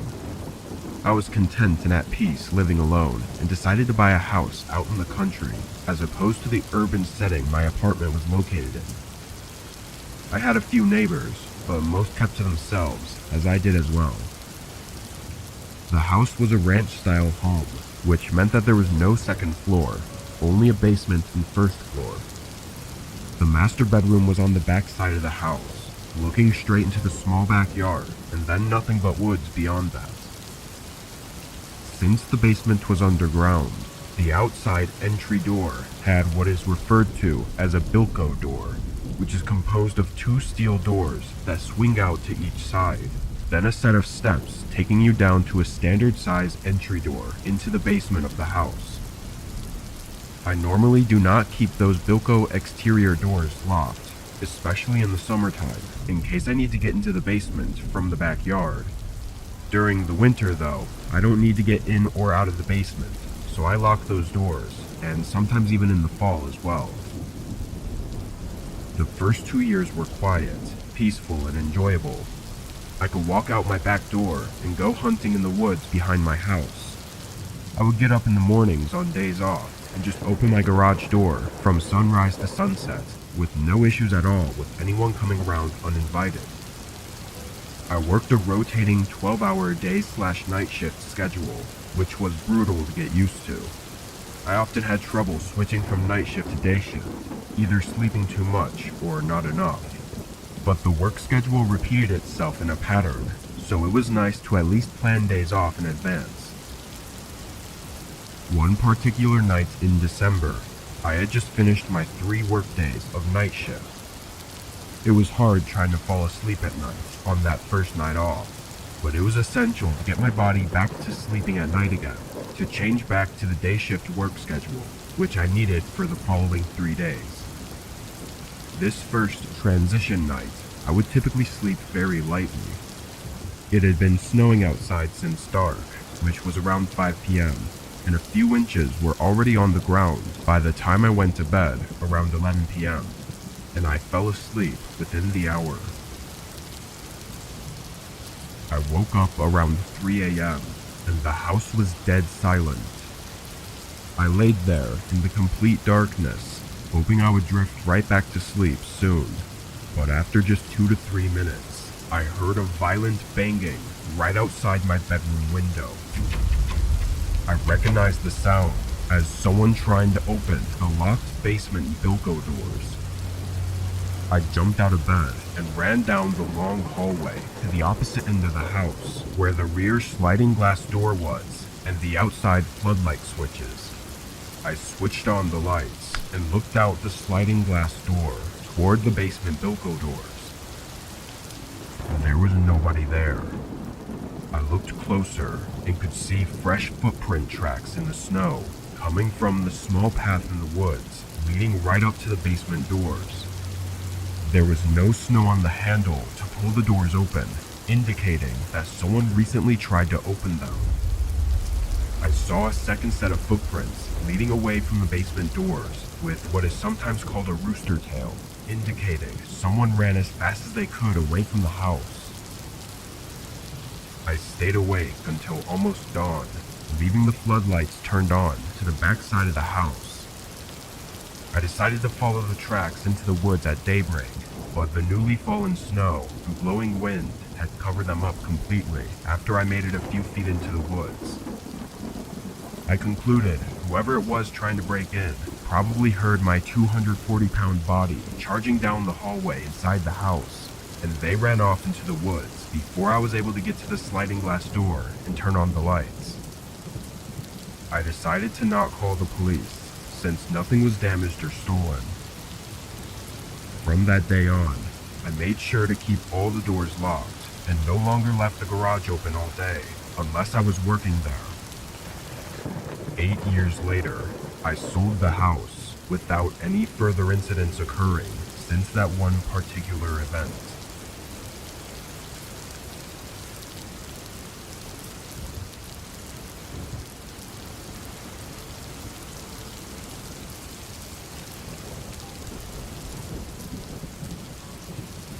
When I was 16, I lived with my parents in a normal home in the suburbs. My parents were the type to take a lot of trips, both for work and leisure, and would do so all throughout the year. So when they would go during the school year, I'd stay home and watch the house for anywhere from a couple days to a whole week. I didn't mind, and sometimes even enjoyed it. During this week, my parents were both away for 6 days, so pretty much every night I'd go out and get food from somewhere. It was on the second night alone that I played video games on the computer for nearly 4 hours straight. It was a Friday, so I was staying up late and didn't have to do any homework. But around 8:15, I realized I hadn't even eaten anything yet. I took a break and got in my car, driving to a sandwich shop nearby. It was close to closing time, so I wasn't expecting a line or anything. But when I walked in, there was a single man standing at the counter. He looked like he'd just ordered and was waiting for his food. I stepped around him and an employee took my order. Then I stood behind the man and waited as well. While I was there though, I noticed how rugged the man looked. He was tall and skinny, wearing beat-up clothes and having long, thinning hair. He got his order and left, but I couldn't help but watch him leave, intrigued by his unusual appearance. A couple minutes later, I got my food and went out to my car, getting in and leaving the parking lot. It wasn't very busy out, so I got home pretty quick. I went to my room and sat at my desk and turned on a video to watch while I ate. It was 9 p.m. by then, but I wasn't that tired and was planning on staying up for another few hours at least. As I sat there though, I heard a quick and subtle sound from downstairs. I paused the video and listened, but didn't hear anything more. I stood up and leaned my head into the hallway, listening again, but still not hearing anything. At this point, I still didn't know what the sound was. I wasn't paying attention enough, and it was so quick that I couldn't even really tell where in the house it came from. Although thinking it was probably nothing, I still wanted to be sure, so I walked downstairs and looked around. There wasn't much to see.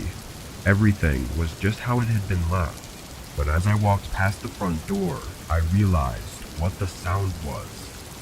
I grabbed the door handle and shook it, recreating the exact sound I heard. Someone had tested the door.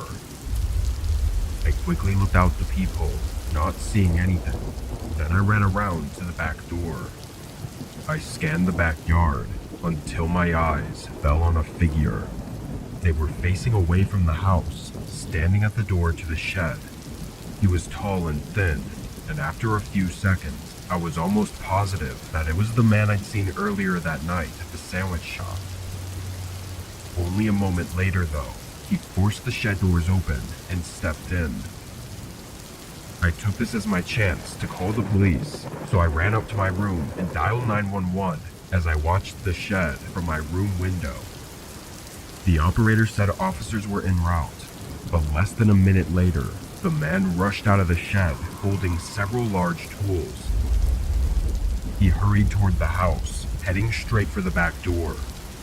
I ran out into the hallway to see if I could do anything to stop him, or maybe even run out of the house. But I was stopped by the piercing thud of metal slamming against the back door. My adrenaline spiked, and in those few moments, I made the decision to run for it. I sprinted down the stairs and straight for the front door, seeing the man continuing to break down the back door. I ran out into my front yard and onto the street, running to the corner of the block. A few minutes passed before 2 police cars pulled into the driveway and went in through the open front door. I made my way back to the house, getting there just as they pulled the man out and locked him in their car. They found him holding a heavy pipe wrench that he'd gotten from my parents' shed. Inside the house, though, it looked like the man went on a rampage, destroying everything he could in the few minutes it took for the cops to show up. Why he followed me home and did what he did is unknown, but the man clearly didn't seem very stable mentally. If I had chosen to stay inside, though, there's no doubt that the man would have broken into my room before the cops would have made it, and I don't think anyone can know for sure what he would have done to me.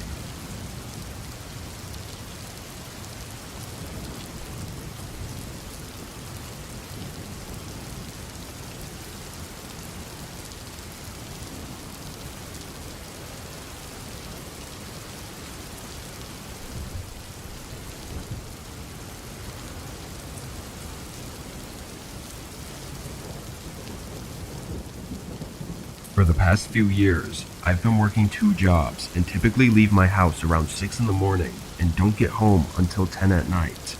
Then I sleep, and on most days I repeat that same schedule. Unfortunately, that's just the situation I've been in for a while, but this happened just a couple months ago. I'd come home one night and did what I usually do, which is shower and get ready for bed. But while I was in the shower, I heard some movement that sounded like it was just outside the bathroom door. I quickly got out and checked and saw nothing, so I figured it just had to be the house creaking or something. I finished cleaning up and got in bed. All throughout the night, I kept hearing these odd noises coming from all throughout the house. Mostly just some sort of creaking, kind of like if it was really windy outside and making the house sway. But there was no wind and no reason for the house to be making any noise. At one point in the middle of the night, I even got up and walked around to try and find out what it was, but I found nothing. In the morning, I was very tired and had to work the whole day relying on coffee to keep me awake. By the time I got home, I was exhausted and sleepy, really hoping for a good night's sleep. I went right upstairs and turned the shower on, but before I even got in, I heard something outside the bathroom door again. This time I was sure it was right outside the door, and it sounded like it passed right by and left the bedroom. Although as unlikely as it was, it really sounded like something had moved across my room. I knew I had to look to see if someone was there, but I was feeling really uneasy. When I did finally get the courage to look, I didn't see anything. I walked through the whole house and did a quick look around each room, but I was convinced it had to be something odd going on inside the walls or under the floorboards. I showered and got in bed, falling asleep just before midnight. The instant I woke up, I knew something was wrong. It was very dark, so it was still well into the night, and the entire house was silent. I wasn't sure what had woken me up, but I could feel that it had something to do with the sounds I'd been hearing. I peered over at the door and saw the slightest movement of a shadow from under the crack. I jolted up and stared across the room. My heart immediately started racing as I saw the shadow move away from the door and heard them begin walking down the upstairs hallway. I was horrified and frozen in fear, but it must have been the surge of adrenaline that got me out of my bed and made me swing open the door. I looked out, and standing at the end of the hallway was the dark outline of a man. His eyes were the only thing that really stood out to me. They pierced through me with a sense of anger and restlessness. I slammed my bedroom door shut and locked it. The man's footsteps immediately went down the stairs, but it took another 30 seconds before I heard him leave the house. I got the police to come as soon as possible, but they didn't have much luck. They found a few signs of the man being in my house for at least a few days, but that was about it. I don't know where he was hiding, but I always think back to when I'd hear him walk past the bathroom door. Maybe he was sleeping in my bed, then quickly would hide in the closet until I got in the shower, where he would take the opportunity to leave the room. I also wonder why he spent that extra time downstairs before leaving the house when he knew I'd seen him and had likely called the police. Everything is just speculation at this point, but knowing that some random man was hiding in my house while I was sleeping is a horrifying thing to think about. As far as I know, the man hasn't come back, and there have been no updates on his identity.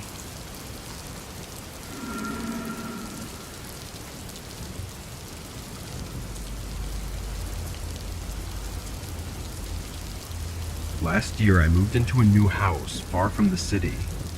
My new job was work from home, so I had no reason to be in a clustered and expensive city anymore. For the first couple months, I was enjoying everything about the place, especially it being so far from other people. But on a regular weekday afternoon, I got a knock at my door. This was actually the first time anyone had come up to my door at this place since I moved in, so it caught me a little off guard. I went up and opened the door to a tall middle-aged man. How can I help you? I smiled to be friendly, thinking he was probably a neighbor from down the street. But strangely, the first thing he did was lean to the side and look past me into my house. It was like he was trying to see who else was home. Being weirded out by his behavior, I pulled the door in and blocked the way with my body. Before saying anything, the man turned and walked away from the door. I stayed and watched him go all the way down the driveway and continue walking until he got to the street, where he got into a parked car and drove off. Without a doubt, that was the strangest encounter I'd ever had with someone up until that point, and I really had no idea how to even think about it. That night, I stayed home for dinner just to make sure the man didn't come back. I debated calling the police to put in a report, but I thought I'd sound stupid for doing that just because some man came up to my door and did nothing.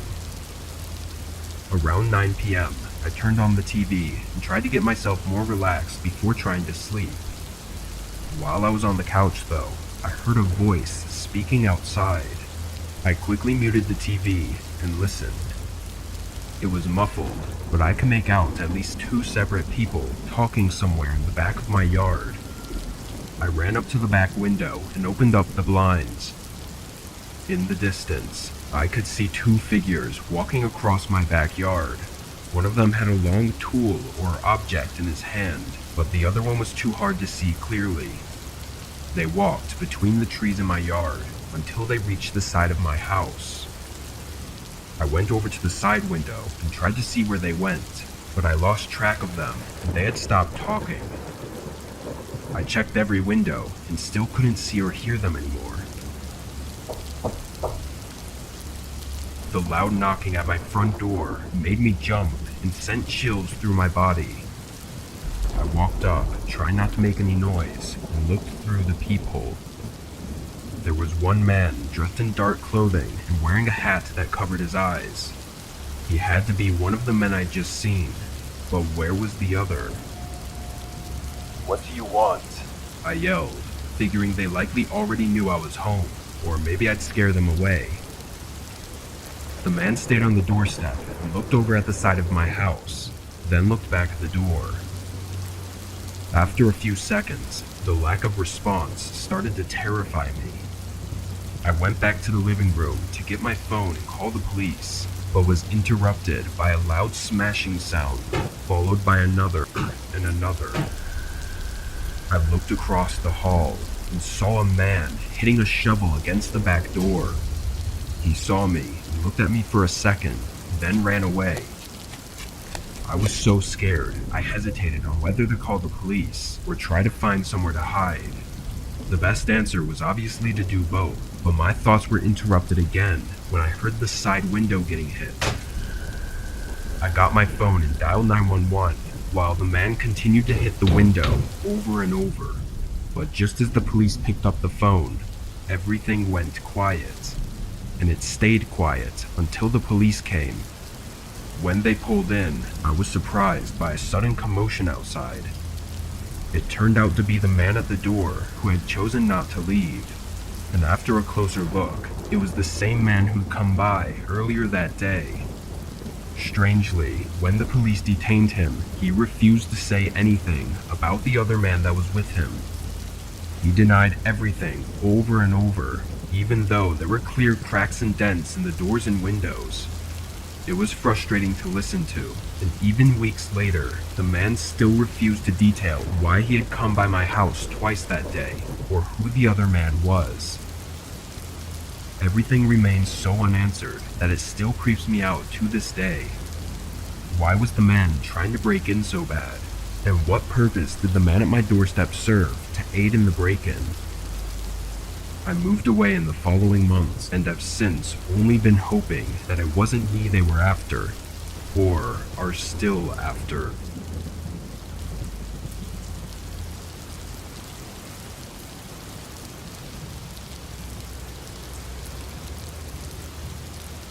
When I was growing up, I lived with my mom in a small house. During my middle school and high school years, she took up an overnight job, so most nights of the week I was alone between 8 p.m. and 4 a.m. This happened a few months before I graduated high school. On a regular night at 7:30, I said goodbye to my mom like usual, then I played some video games for a few hours. It was a school night, so I couldn't stay up super late, but I still stayed up later than I should have. Around 11:30, I shut everything off and went up to my room to get in bed, but I was on my phone for probably another hour before falling asleep. When I woke up, I thought I heard a door closing downstairs. I looked over at the clock next to my bed and saw it was 3:30, so I assumed my mom had just gotten home from work early. I turned over and tried to go back to sleep as I listened to footsteps walking around downstairs. After a minute though, I started listening more intently. Usually, my mom would go straight upstairs when she got home to get ready for bed, but it sounded like they were just walking around. As I listened for another 2 or 3 minutes, I realized they weren't even stopping at all. They were going through each room, walking slowly as if they were taking a tour of the house.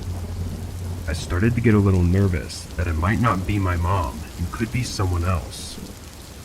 I got up and turned on the light in my room, and almost right away, the footsteps stopped. I listened from the other side of my door and still heard nothing. Carefully, I opened it and looked out into the hallway. I was expecting to see some light coming from downstairs, but the whole house was dark. Whoever was walking around down there hadn't turned on any of the lights, which frightened me more than I already was. I made sure not to make any sounds and stepped further down the hallway until I was at the top of the stairs. Then I knelt down and looked through the railing to see into the living room. Nobody was there, and even in the dark, I could tell that nothing had been moved at all. My PlayStation was still there, and in my head, that was a telltale sign that there was nobody else in the house, except for maybe my mom. I mean, if someone was here to rob us and had walked through the whole house, they definitely would have taken the most expensive thing in the room. At that point, I just wanted to know if it was my mom who was walking around, or if I was having some weird auditory hallucinations. I walked down the steps to the bottom and called out, Mom, you home? There was no response or signs of movement in the whole house, so I walked through the hallway into the kitchen. Right away, I saw a shoe print on the tile floors, and when I looked up, my eyes locked on a figure. Across the room, a man was sitting at the dining table with a dark mask on. His clothing was all black, which made it difficult to fully make out any features of him. He was looking at me, but he didn't say anything or even move. He stared at me with an emotionless look. I ran straight back upstairs and locked myself in my room as I called 911. The operator kept me updated on the police's estimated arrival, but after a minute, I heard the man slowly walk across the downstairs and over to the bottom of the staircase. I was whispering to the operator in a panic until I heard the front door open and the man walking away from the house. Not even 30 seconds later, I saw headlights shining through the window.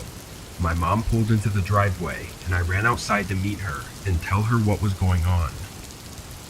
When police got there, they did a thorough search and found nothing incriminating that would help us find the man. But from what it seems, the man wasn't there to rob us. He also didn't seem to have any interest in me either, which means that he was most likely trying to hurt or abduct my mom. It would then make sense why he broke in only minutes before my mom usually gets home. It makes me think about what could have happened if I hadn't gone downstairs to see who was there, or if my mom had gotten home just a minute earlier and gone inside, unknowing of the man that was waiting for her.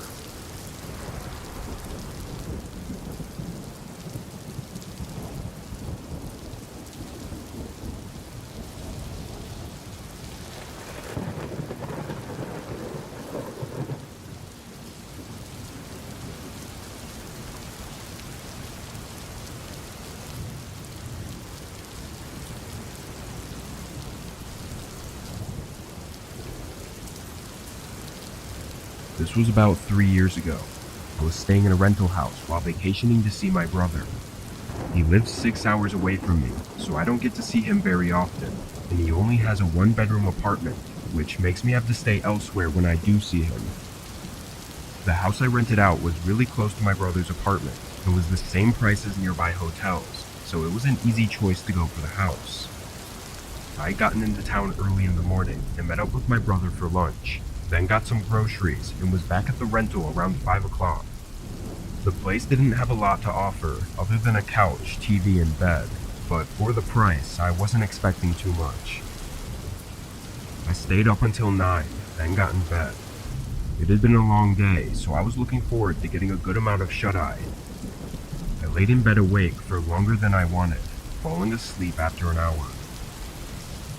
When my eyes opened, the room was in full darkness, and I could sense that it was the middle of the night. Before I could even check the time, though, I heard something outside the room. Footsteps slowly walking down the hallway, and then a door closing softly, followed by silence. It was like my whole body had frozen, laying in the bed still and staring through the dark room. After a minute passed of no more sounds, I got up and looked into the hallway.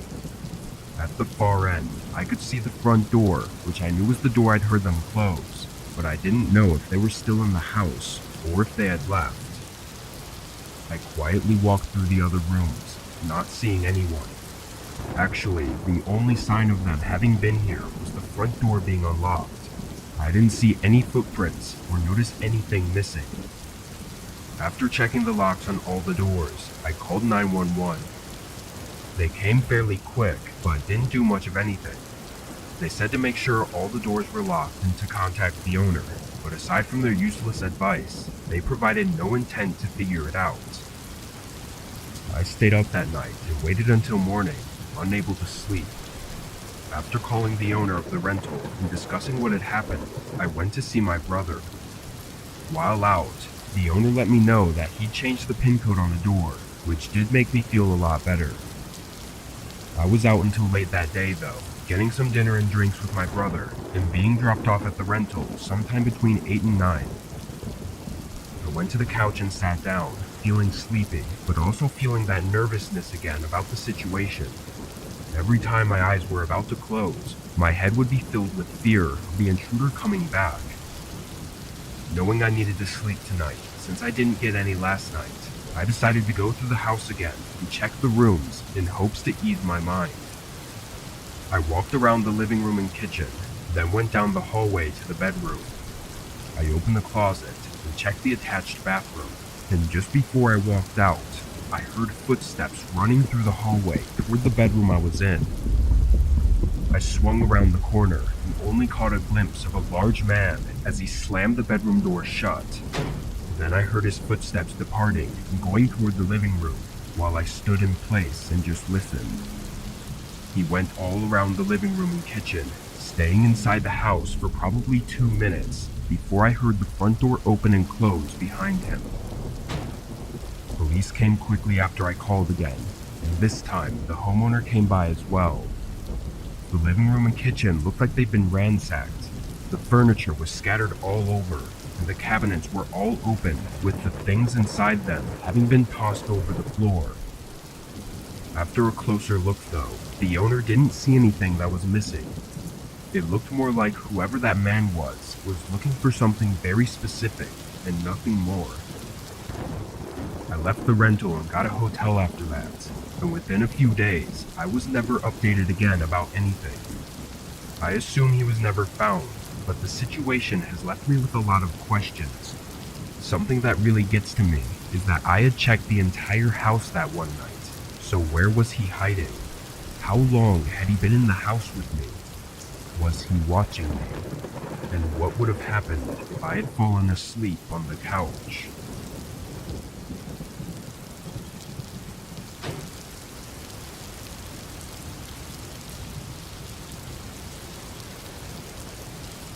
I'm 32 and live alone in a rural house. I have a few neighbors half a mile down that I talk to sometimes, but I mostly keep to myself and only go into town when I need to. I'm half retired, so I spend most of my time at home, but a few months out of the year, I do some contracting work. At the time, it was late fall, and on this day, I was getting all of my equipment from out in the yard and storing it in the shed to prepare for the winter season. It was just a bunch of tools and lawnmowers and stuff like that I'd left out. Anyway, while I was outside, I saw something unusual. A man was walking along the road that connected to my driveway. He had nothing on him, no backpack or camping gear. For context, this road he was on was entirely empty, aside from the few houses like mine, and the town was a 4-hour walk away. I watched him until he disappeared far off down the road. After he was gone, I looked down in both directions and saw no cars on the side of the road on either direction. It was really odd, but after a while I stopped thinking about it and finished up with my yard. I was back inside before dark and made dinner while I cooled off. As I sat there, a sudden thud from outside startled me up from the table. It was a wooden thump, like it had come from where the shed was. I looked through the window out into the yard, and the door to the shed was wide open. It was old, but the door had never unlatched on its own like that before. Still unsure of exactly what was going on, I knew I had to check on it and close the door at the very least. I got my rifle just in case, but I was confident it wasn't going to be anything dangerous. Walking out to the shed, I listened carefully and heard nothing other than the quietness of the night. I looked around the field as well and saw no signs of wildlife or people. When I got to the open shed door, I turned on my flashlight and shined it inside. Nothing looked out of place. I stepped in and did a more thorough search for any animals hiding, but still there wasn't anything. I closed the door to the shed and made sure it was secure, then started walking back. As I made my way through the field toward my house, an eerie feeling grew inside me. I didn't know what it was, but it continued to grow as I reached the front door. I stepped in and locked the door behind me. As I walked into the hallway, I saw a shoe print right on the floor. I flicked on the light, and going across the hallway was a line of dirty shoe prints leading up to the spare bedroom. My heart started beating faster as I held my rifle up and took a deep breath, then carefully walked up to the door. I leaned my head against the wood and listened, hearing what sounded like someone breathing right on the other side. Before I could even think on what to do next, the handle twisted from my grip and the door swung open. I jumped back and held the rifle up as a man looked like he was about to charge at me, holding a huge metal shovel up. I think my gun stopped him in his tracks though. He stood in the doorway, holding the shovel like a weapon and having a face full of rage. I yelled as loud as I could for him to stay back, trying to sound intimidating, but I was undoubtedly terrified. The man kept his distance, but his face full of anger never faded. From this moment though, I didn't know what to do. Cops wouldn't be able to make it here for probably an hour if I called, and I definitely didn't want to hold him at gunpoint for that long, risking anything to happen. As we stood in a strange silence, the man suddenly threw the shovel in my direction, then sprinted back into the room. I ran in to see what he was doing and watched him start crawling out of the window. Part of me wanted to stop him, but another part of me couldn't get myself to. He jumped out and ran off into the field, escaping in the vast empty night, with no way of knowing where he was running off to. To this day, that man has never been identified, and his intentions are unknown. All I can say is that if I hadn't had my rifle in my hands, or if he had gotten the jump on me, I likely wouldn't be here today.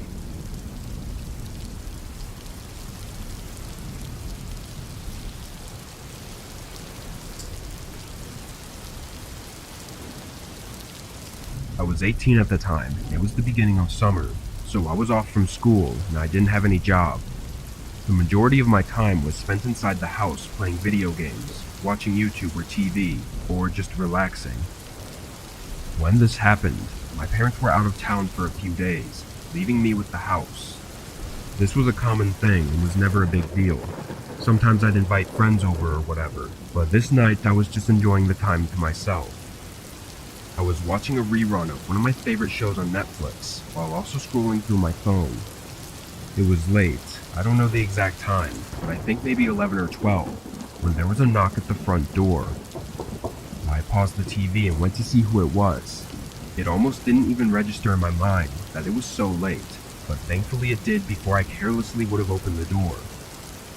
I looked in the peephole and saw two men, both wearing similar clothes, and just waiting for me to answer. I stood there and thought for a second whether or not to let them know I was home by asking what they wanted. I ended up staying quiet and just watching to wait for them to leave, but a few seconds later, they called out. Hello? We're here looking to speak with Mr. and Mrs. Ian.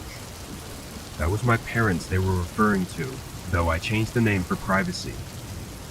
Confused, I still remained quiet, knowing it was far too late for any sort of visit, even if it was important. After a minute, the men looked at each other and said something quietly, then walked off the porch. The outdoor lights were off, so I couldn't see where they went, but I never saw any headlights or cars show up, which had me wondering if they'd walked here, which would only make things weirder. I went back to the TV, but left it on pause for a while, so I could hear if they came back. It only took a few minutes until I heard a pair of footsteps outside the house.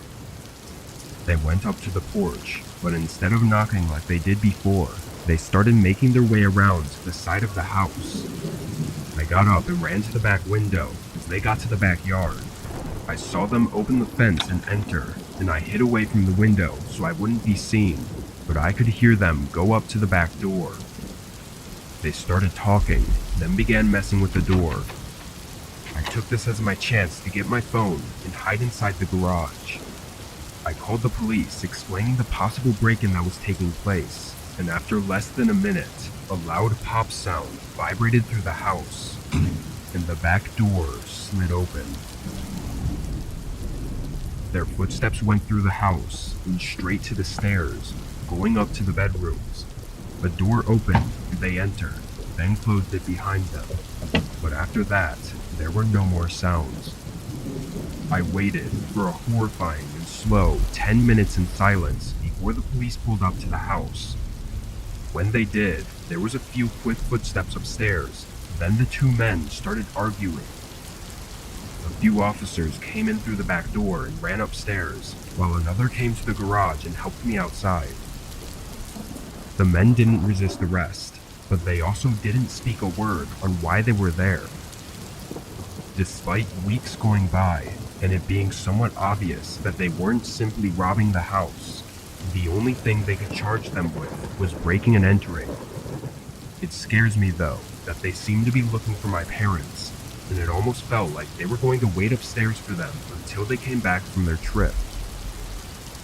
I think back to whether or not I should have shown myself, and if that would have stopped the break-in, but something about their behavior tells me that they still would have broken in and would have done to me whatever was necessary.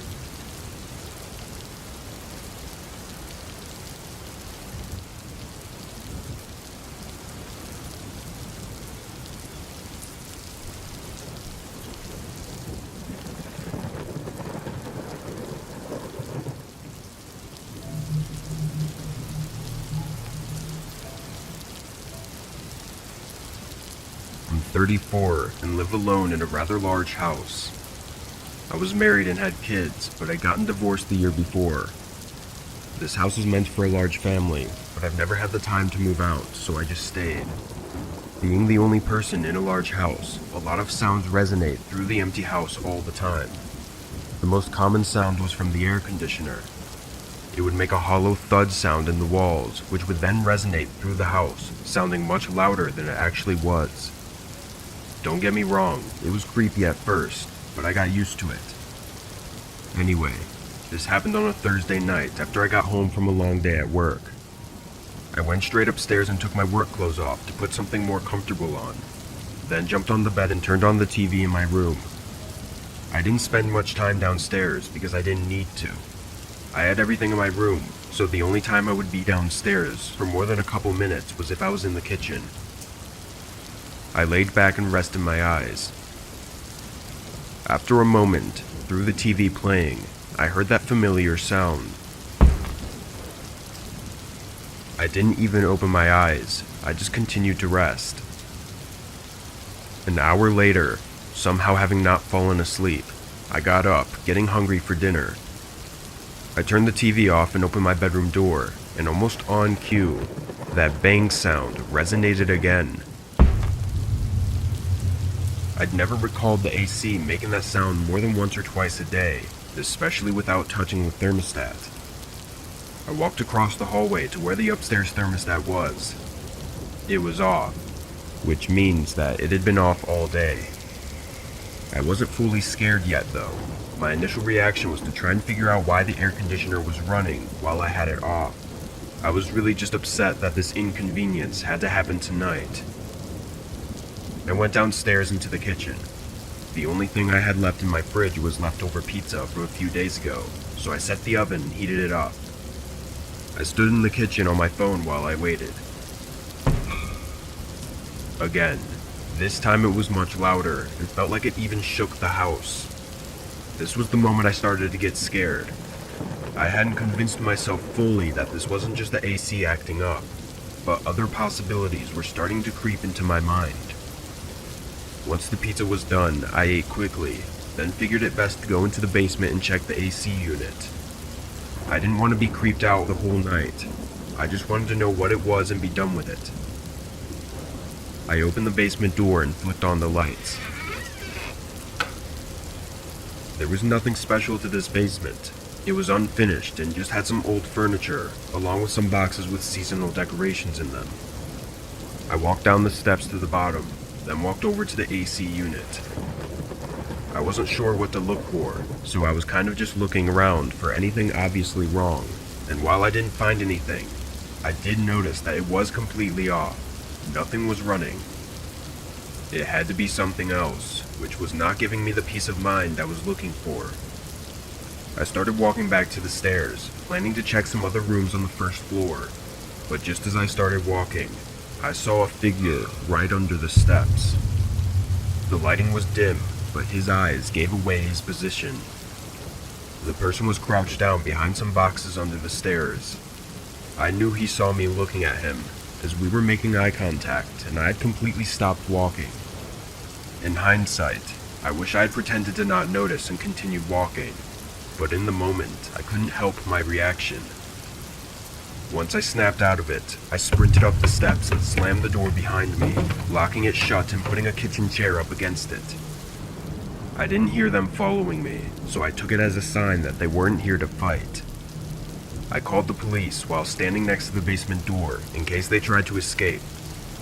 I was scared, but I also didn't want them to get away. I stayed on the line until the lady said the officers were 3 minutes away. Then I heard it again.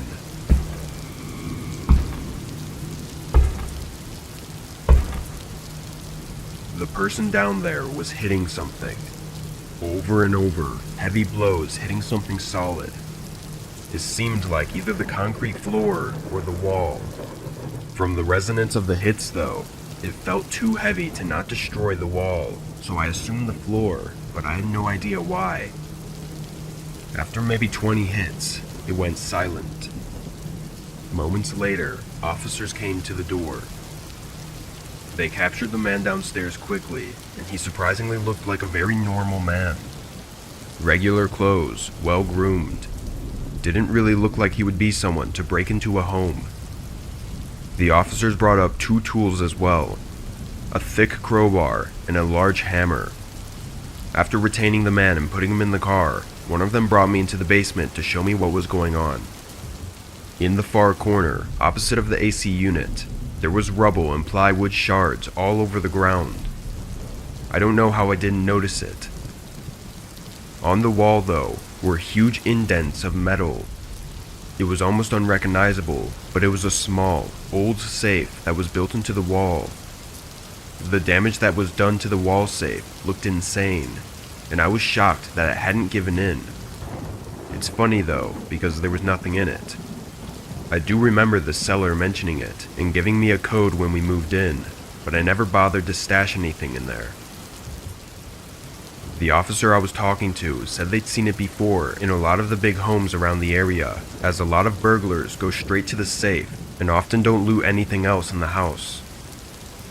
Of everything, the fact that the man looked so normal is what creeped me out the most. Just knowing that literally anyone could be doing things like this is not a comforting thing to think about. I ended up repairing the wall and just covering the safe. I also plan to move out soon and get a smaller house that's easier for me to stay alert in, because this situation could have been a lot worse than it was, and I don't want to take any chances next time.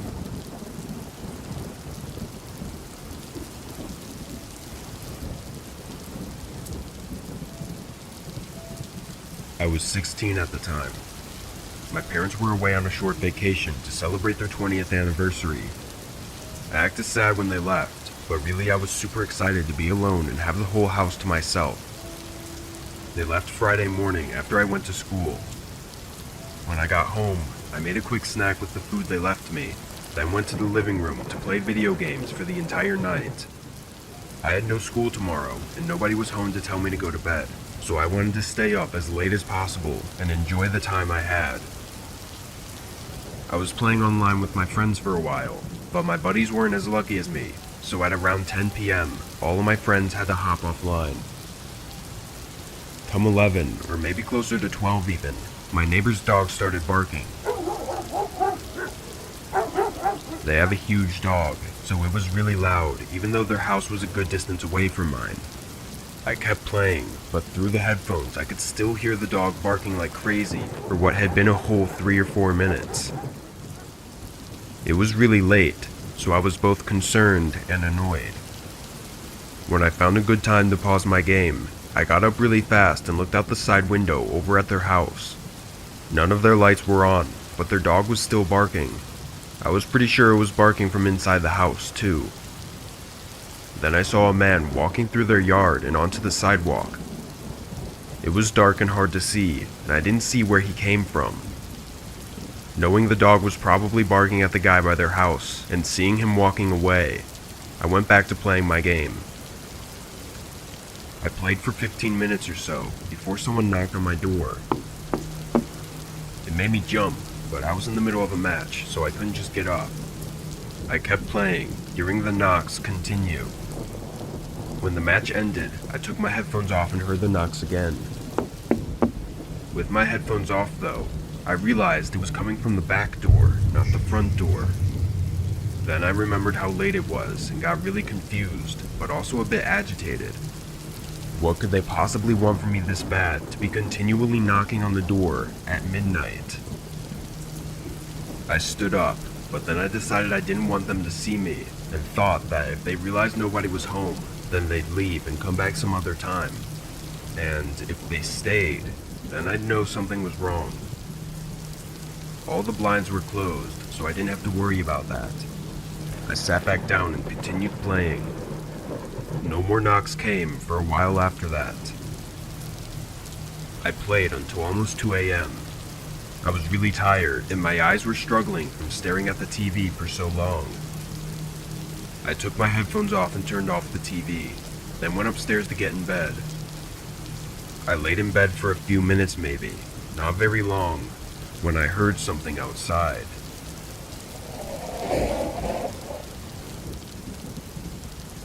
A vehicle coming up our gravel driveway and stopping right in front of the garage. I stayed in bed listening carefully. Someone got out of the car and closed their door, then walked around the house. I lost track of the footsteps once they made their way toward the backyard. A shiver ran through me. I got up and walked down the stairs slowly, still trying to not let anyone know I was home. But about halfway down the stairs, I heard someone by the back door. It sounded like they were messing with the lock. I ran back upstairs and called the police. I tried not to sound panicked, probably because I was a stupid 16-year-old and wanted to be cool, but they dispatched some officers to my house and told me to wait for 10 minutes until they arrived. I said okay and hung up the phone, then locked my bedroom door and waited.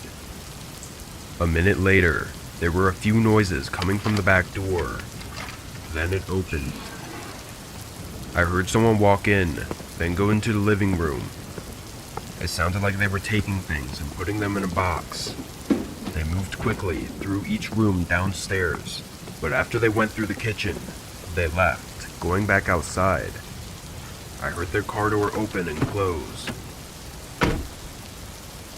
I was relieved for just an instant before I heard footsteps reapproaching the house, coming back inside and into the last room downstairs.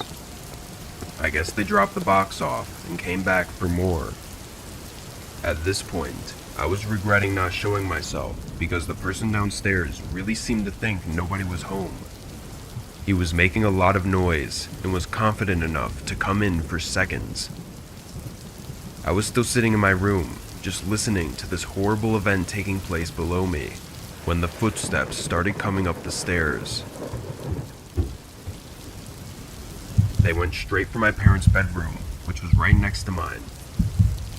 They were in there for a while, then they came out and went up to my door. The handle shook. Then the footsteps immediately left, back down the stairs and out of the house. The car pulled out and was gone in seconds. My heart was beating rapidly, and I was trying to control my breathing. I thought I was seconds away from having to fight for my life. When the police finally arrived, I told them everything. They called my parents too. After they checked around and finished getting info from me, the officers were confident that the person wasn't coming back now that he knew I was inside the home. Aside from all that, my console was stolen, along with a bunch of other expensive things. So not only was I horrified all week, but I was also left with nothing to do until my parents got home. I'm just happy that whoever was behind that door ran away and didn't try to break inside. Because if he saw me, I don't know what would have happened.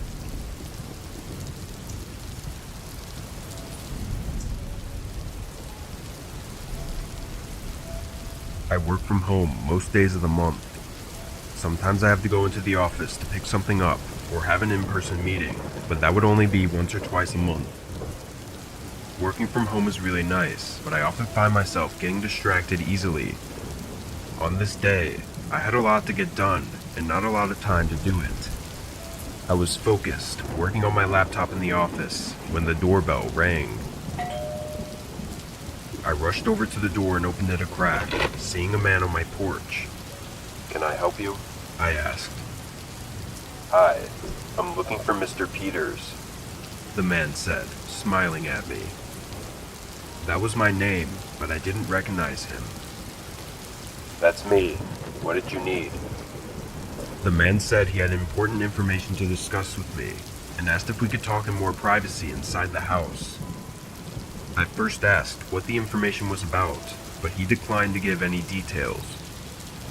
I'm okay then. I said, closing the door. I went back upstairs to my office and started working again. A minute later, though, the doorbell rang again. I knew it had to be the same man, which started making me frustrated. I ran back down to the door and opened it, fully prepared to tell the man to leave, but he was already gone. There was no one at the door, and no cars or anything outside the house. I stuck my head outside and looked around, then closed the door again. The rest of the day went by without any more issues. I finished working, though had to do an hour of overtime. Once it got late, I shut off the TV and went upstairs to shower before bed. I turned on the water and was waiting for it to heat up when the doorbell rang again. I checked my phone, seeing it was 10:30. I wasn't going to open the door, but I wanted to see who it was, so I went back down and looked through the peephole. There was a man on the porch in dark clothing and with a face mask on. Even with the cover-up, I could tell it was the same man from earlier, based on his body shape and the way he was standing. My whole body froze, and I just watched him through the peephole. He rang the doorbell again. I could see he had something big in one of his pockets, either a large knife or a gun. It didn't even feel like any of this was really happening. I backed up quietly, but I think he may have heard me because he called out. I'm looking for Mr. Peters. Just need to tell him something important. Thinking he knew I was there already, I ran upstairs and got my phone, calling 911. While on the phone, a gunshot ripped through the house. The sudden sound made my ears ring. I couldn't even hear what the officer was saying. The ringing faded over the next minute, and I heard nothing else. I was sure the guy had left, but I was still going to wait for the police. It was quiet for the whole time, until I heard sirens coming. Once they seemed to be nearby, I opened the bathroom door and stepped out and went over to the stairs. That's when I saw the front door was busted open, and not a second later, the man sprinted across the hallway and out the door, just before the cops pulled up. I think he had shot the lock out, and my ears were ringing so bad that I didn't hear him come inside. I gave the cops a description of the man, but there wasn't much else to go off of. The man was obviously at my home to hurt me, and likely kill me. He knew my name and had been looking for me. That's what still scares me. Until he gets caught, I don't think I'll ever get over the fear of him coming back.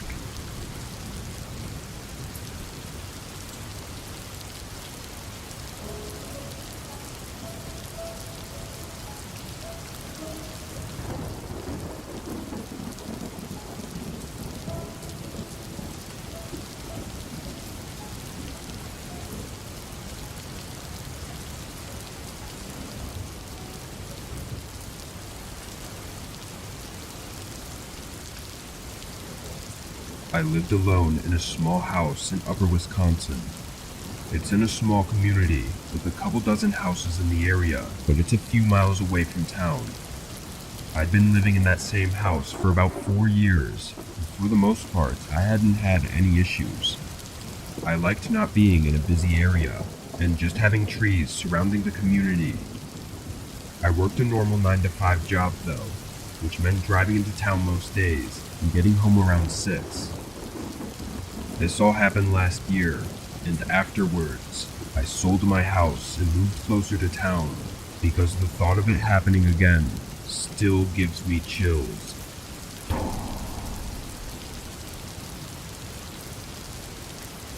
I woke up one morning at my usual time to get ready for work.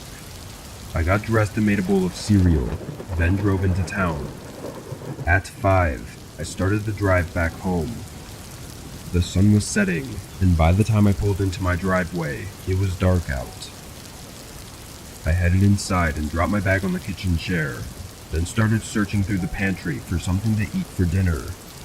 As I looked through the shelves, though, I noticed something odd. The box of cereal I had for breakfast wasn't where I remembered to have put it. Actually, it wasn't anywhere at all.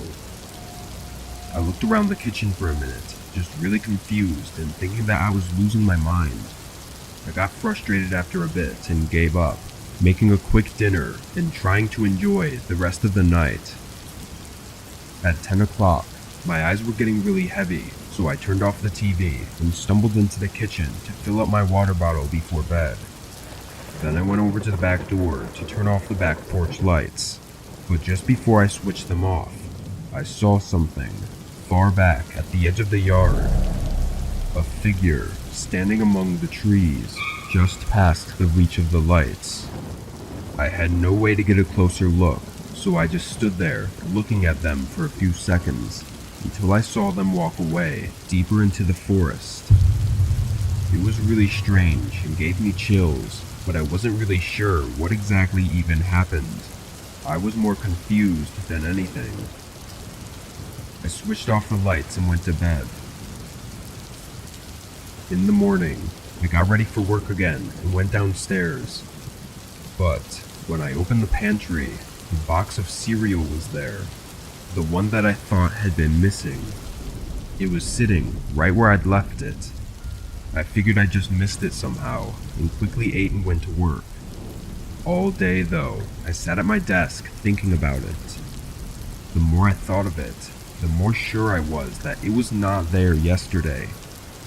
Then the figure by my house came to mind and only got me more freaked out. It was Friday though, so I had the weekend to relax and collect myself.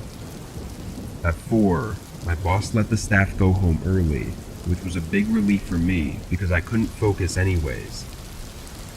I drove home, getting there just before 5. As soon as I stepped through the door though, something was off. I didn't know what, but I could just feel it.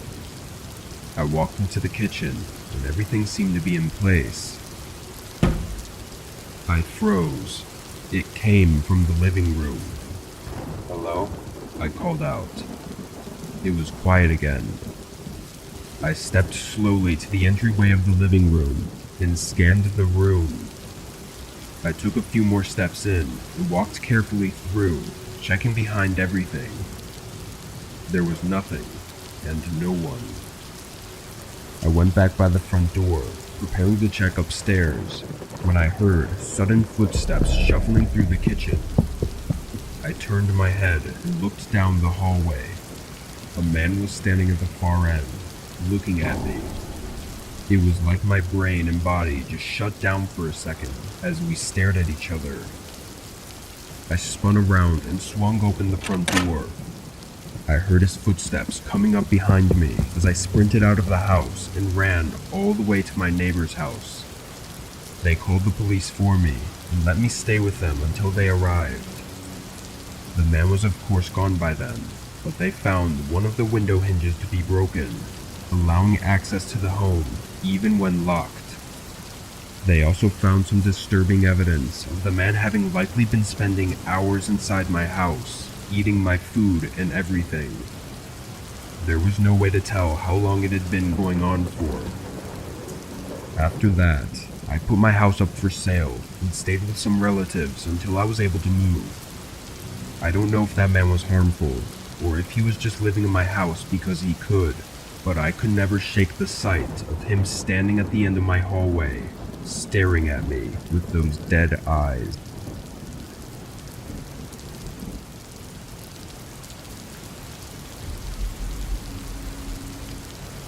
I was 16 at the time, and I lived with my single mom in an apartment. I was an only child, and my mom worked 2 jobs, so I was left home alone pretty often once I got old enough to take care of myself. I was never scared of being alone, mostly because I was in an apartment complex with a lot of other people living above and below me.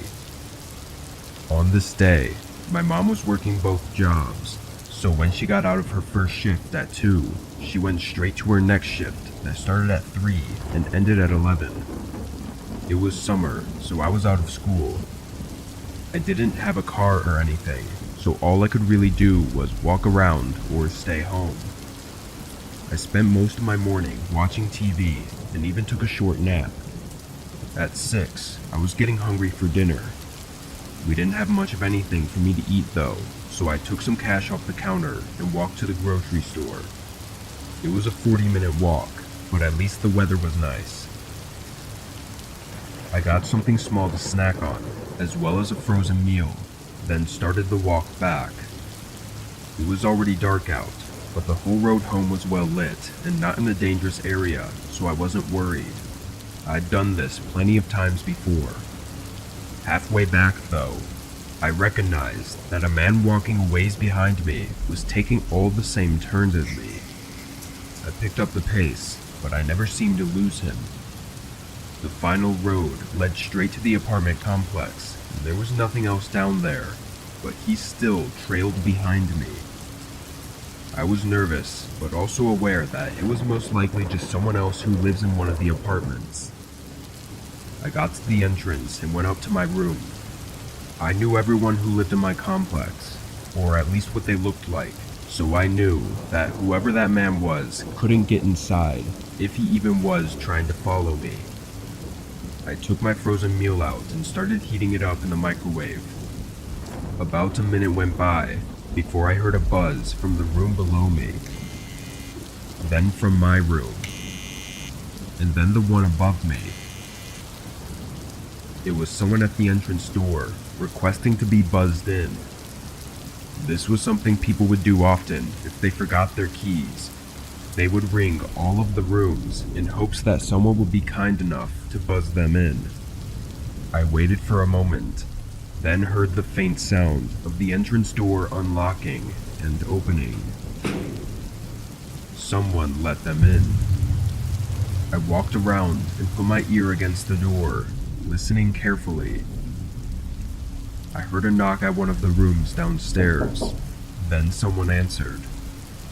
It was extremely difficult to hear any specific words, but at one point, I could have sworn I heard my name. My heart started racing. The door downstairs closed and footsteps started coming up the stairs. They walked right up to my door and stopped. I backed away from the door and tried to be quiet. They knocked again. Hello? Your mom asked me to check up on you. Can you just answer the door and let me know you're alright, please? Not to make this sound bad, but my mom would never randomly send someone to check up on me while she was so busy with work. This was definitely something bad. I moved to the opposite corner of the room and dialed 911.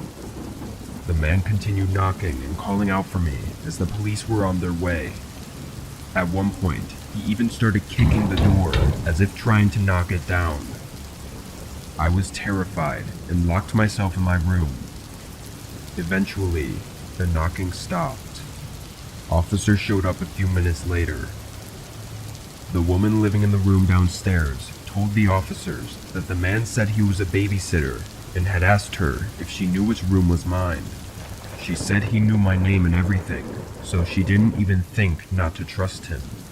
It's pretty clear though that he was probably trying to kidnap me. Unfortunately, they had no way of identifying the man, aside from the woman's description, so he was never found. It still creeps me out though, wondering how the man knew my name and that my mom wasn't home. How long had he been stalking me for? And is he still?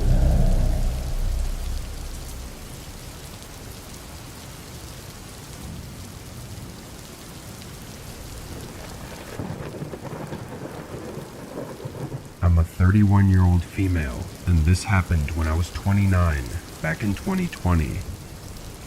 My friend, let's call her Stacy, told me that she had a friend, who I'll call Brienne, that needed a dog sitter because Brienne and her husband were going on a vacation to California.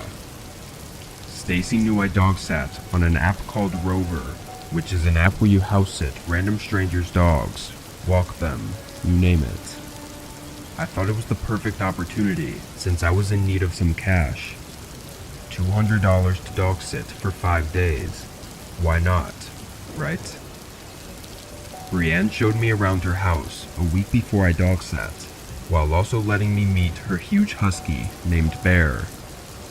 I'm not going to lie, it was a big husky, a little overweight too, but still adorable. Brienne told me that I was welcome to help myself to whatever food I wanted.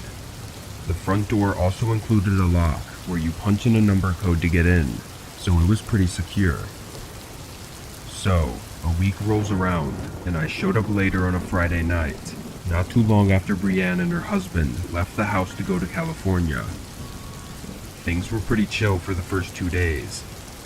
I was at work for most of the afternoon, went to feed the dog on my break, came back later at night, and would take Bear for rides in my car. I stayed up late watching movies, and let Bear sleep by me when it was time to go to bed. Anyway, after work on a Monday night, I hear a knock at the door. I looked through the peephole, and it was a guy that looked like he was wearing a black police uniform. I thought it was a bit odd, but opened the door to see what was up.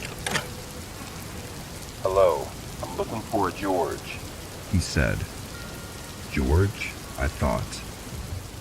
Oh, no, there's no George here. I'm dog sitting for a friend. I've been here since Friday. Looking back, it was pretty stupid to tell a random person at the door I didn't know that I was alone.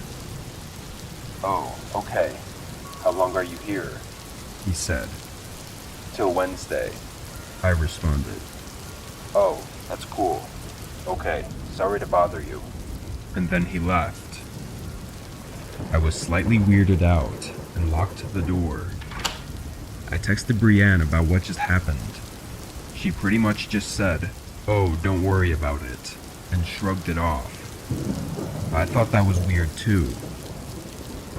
Things were normal again up until I went to bed Wednesday at midnight. As I was laying in bed, the thought kept coming to my mind that I should make sure the front door was locked. So I got up and checked it. Luckily it was, but I still had a weird vibe. I fell asleep, then woke up at 3:05 a.m. to the dog barking like crazy. It freaked me out a little. I thought someone had broken in. I got up and went to the living room, where I saw Bear was growling and barking at the front door. I looked through the peephole and saw the same guy, with another guy this time, standing there in security guard uniforms. At this point, I was creeped out. Why would the same guy come back when he knew I was alone? I didn't bother opening the door this time. 2 guys I didn't know, dressed like security guards at 3 a.m. I made sure all the doors were locked. When I saw that they had walked off, I opened the door and didn't see any type of security car anywhere. I still have to think Bear. I think his barking could have been what scared them off. I went back inside and fell asleep. I didn't bother telling Brienne because she was in Cali anyway. I'm glad to say I only stayed one more night after that. To this day, I still don't know who those guys were or what they wanted, and I haven't been back to dog sit since that incident.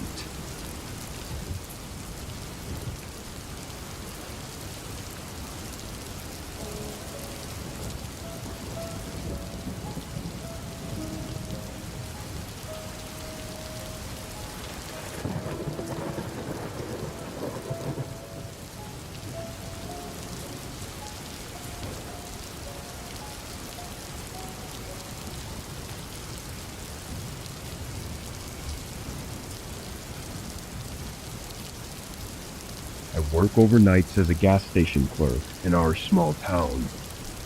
Our station is located off the highway that leads out of town, and so usually most of the cars and trucks that come by are on long drives across the state.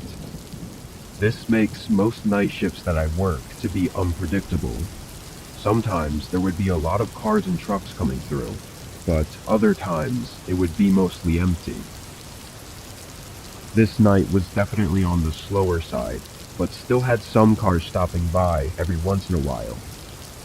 Thankfully, to keep me busy, my boss had left me a bunch of tasks to get done during my shift. I had to reset one of the shelves, which meant taking everything off and repositioning the racks, then placing everything back. It's not hard or complicated, but just time consuming. An hour into the night, I heard some thunder in the distance, and checking the forecast, it said it was going to start storming soon. So I paused what I was doing and quickly went outside to take care of the trash bins so I wouldn't have to do it later while it was raining. While I was out there, I saw a car's headlights in the dark about a quarter mile down the road. They were parked, but there was nothing out there other than large empty fields. It could have been nothing, or a flat tire possibly, but I went on with my work and got back inside. Not too long after, it started pouring outside. I continued on working on the shelves, but as the storm got worse, I had to actually lock the entrance doors because the wind kept swinging them open. Nobody had come into the store all night anyway, and now with the storm, there were barely any cars out either. While I locked up though, I saw that the headlights were still out by the field and hadn't moved. This kept my mind occupied for the next little while as I worked. But then, through the rain, I heard the door shake louder than usual. I turned around, seeing a guy with his face right up to the door and staring right at me. He looked probably early 40s, wearing a hood over his head and having a very tired look. I unlocked the door and opened it for him, making a comment about the bad weather, but he ignored me. The guy just stood there and looked at me as water dripped from his face. Then he walked past me and started walking through the aisles like a normal shopper. Really confused by the way he was acting, I just went around the counter and waited for him to be done shopping. He walked around for a few minutes, glancing over at me a couple times before walking out the door. I don't think he stole anything either. He just walked around and then left. Considering the weather, that was really unusual and had me almost creeped out in a way, wondering why he even bothered coming inside. I looked out the window and saw the man walking past the gas pumps and out to the road.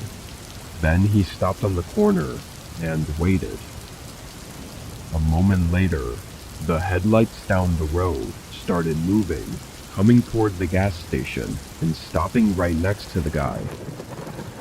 While I watched, the front doors started swinging open again, reminding me to go over and lock them.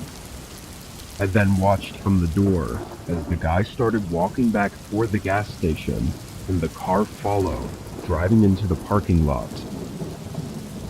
They parked by the front and another man got out of the car, and then both of them came walking up to the door. The first man pushed on it, as if expecting it to have still been unlocked, but instantly got angry when it didn't open. I was only a couple feet from the door, but he still banged aggressively on it while looking right at me. This was far beyond what any normal customer would do, so at this point, I knew there was more to this. I ran to the desk and triggered the alarm to notify the police station, then just watched as they both tried kicking the door down for a minute before getting in the car and speeding away. Afterward, in those minutes before police showed up, it was just so unreal how everything felt, with only the sound of the storm outside. There was no doubt what was about to have happened, but it doesn't make it any less terrifying. If it wasn't storming that night, and the wind wasn't blowing the doors open, I probably never would have even locked them, meaning they could have just walked in, and there would have been nothing I could do. Maybe it would have been just a regular robbery, but there's no denying that it probably would have been easiest for them to just take me down and then rob the place.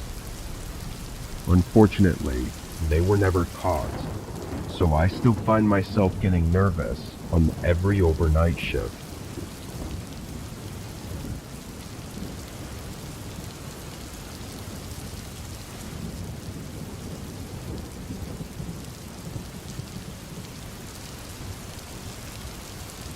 I live in a small 4-story apartment complex. I used to have a roommate, but they moved out a few months before this, and I decided it would be easier for me to just stay at the apartment rather than finding a new place. The other people living in the building were mostly older couples, but I'd never really met any of them. We all kept to ourselves, which I actually liked. Anyway, I was getting home from work late one night, entering the complex around 11 p.m. It was quiet as I walked up the stairs to my room, but when I rounded the corner into the hallway, a man was standing at my door. He immediately noticed me, and before I'd even had the chance to react, he started apologizing and saying he'd mixed up the doors. He then turned around and went into the apartment right across from mine. I'd never met him before, or even seen him, but seeing that he lived in the unit across from me, I figured maybe he did actually mix up the doors, especially if he'd just moved in. It was still really weird though. I didn't know why he would just be standing outside of the door if he did think it was his, or why when he saw me, he suddenly knew that he was at the wrong door. Whatever the case, I went inside and locked the door behind me, not sure what to make of the scenario. It was so late, and I was really tired, so maybe I should have been more worried than I was, but I just didn't have the energy to think about it. I made a quick meal, then sat on the couch for a bit and watched some TV. About 30 or so minutes went by, until I heard something outside my door. It was just a quiet shuffling sound, but it sounded almost like it was up against the door. I got up and went over, listening for a second before opening it. No one was there. I then stepped into the hallway and looked down, not seeing anyone, but heard footsteps going down the stairs. I went back in and closed the door. Maybe I was overthinking it now, but I started thinking that the man could have leaned against my door to listen into my apartment. It would explain the shuffling sound I heard, and how they knew to leave as soon as I started walking up. Again, I could have just been imagining the worst case scenario, but I was definitely more shaken for the rest of the night. I didn't get in bed until 1 a.m., but I fell asleep soon after. Nothing else that I know of happened that night, or in the morning. I went to work, and again got back to the apartment around 11. Walking in, I was a bit more cautious than the night before. I walked up the stairs and looked down the hallway, but no one was at the door. Still, for some reason, I got a strange feeling seeing the hallway empty, and I didn't know why. I quickly went inside and locked the door behind me, only to turn around and be face to face with the man from last night. He was standing in the doorway to my bedroom and immediately started telling me to be quiet and do as he says, trying to direct me into the living room. I took my chances, turning back around and trying to get the door open, but the man grabbed my arm and started to pull me back just when I got it open. I yelled as loud as I could as he tried covering my mouth, but being unsuccessful, he let me go. As I ran down the stairs, I heard him leaving as well. I went straight to my car, driving away and calling the police. When they got there, the man was gone. Of course, I told them that he lived in the room across from mine, but it turned out to be a vacant unit. The man, whoever he was, didn't even live in the building. I don't know how he got into the building, or into both mine and the vacant room, but clearly he had access that he shouldn't have. What he wanted to do by breaking into my apartment and waiting for me is something I hope to never find out firsthand. With him still being out there though, all I can do is pray he wasn't targeting me in particular.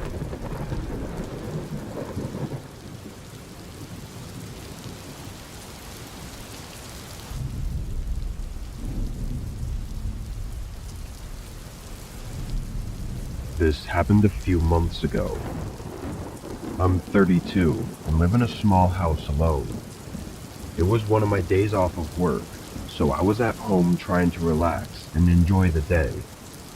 It was about 4 p.m. and I had just started cooking dinner when a knock came from the front door. I put everything down and went up to the front. There was a man standing on my porch, and behind him was a small gray van parked on the curb. I opened the door. How can I help you?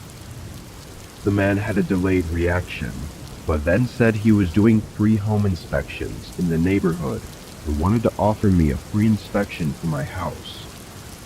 The whole time he was speaking though, it wasn't even like a typical salesperson. He said it all in a monotone voice and with just a blank expression. Even if he was normal though, it seemed kind of sketchy, so I said I was okay and closed the door. I went back to the kitchen and continued cooking, but after a few minutes I started getting a really weird feeling about that man that came to my door and what he was up to. I walked back up to the front to make sure he'd driven away, but when I looked out the peephole, the man was still on my porch. He looked spaced out, staring at the door and not moving. By now, I was sure there was something wrong with him. Maybe he was drunk or high, or just not all mentally there. But what he was actually doing at my house, I still didn't know. Not wanting to take any risks, I went back to the kitchen and called the police to report the strange man staying outside my house. They said an officer would arrive in a few minutes, so I went back and kept watching the man. About a minute later though, he walked off my porch and into his van, then drove away just before the officer made it. The timing of that was unfortunate, but at the end of the day, I was just happy he was gone. I gave a description to the officer just in case, then went back to trying to enjoy the rest of my night. At least a couple hours passed with no more conflict. It was 8 or 9 p.m. and I was resting in my bed on my phone, but through the open window, I heard the rattling sound of an old vehicle pulling up and parking outside my house. Once I heard someone getting out, I quickly went up to the window. It was that same old van, but I didn't see the man anywhere. He must have rushed away as soon as he got out. Again, I quickly got my phone and called 911, but after reporting it, and just as I hung up, there was a loud thump downstairs. It felt like I could almost feel the walls shake a little, so I knew the man was likely trying to break in. I opened my bedroom door and went out into the hallway, then looked down the staircase and tried to listen. It was now eerily quiet. I walked down a few steps and looked around. All of the lights were off, but I saw the curtains by one of the windows slightly swaying in the wind. I looked closer, seeing the window had been forced open. My whole body tensed up as I tried to control myself, knowing the man was likely somewhere in my house right now. I carefully and quietly went back up the steps, then hid in the bedroom closet. I didn't hear anything till a few minutes later when 2 officers knocked on the front door. I ran down and let them in, but still, we didn't hear anyone trying to run away or anything. It only took a few seconds for the officers to find the man hiding behind the kitchen counter. He gave up without a fight. Disturbingly though, he was holding a large hammer, which he'd used to force open the window. Apparently when they tested him at the station, he wasn't high or drunk, but he still had that eerily vacant personality. He never said his intentions, almost like he didn't even remember that anything had happened. It's hard for me not to think about the other ways this could have gone, though. If I'd gone to sleep and not heard him get in, I might have come to a horrible fate in the morning, or possibly not even been given the luxury of waking up.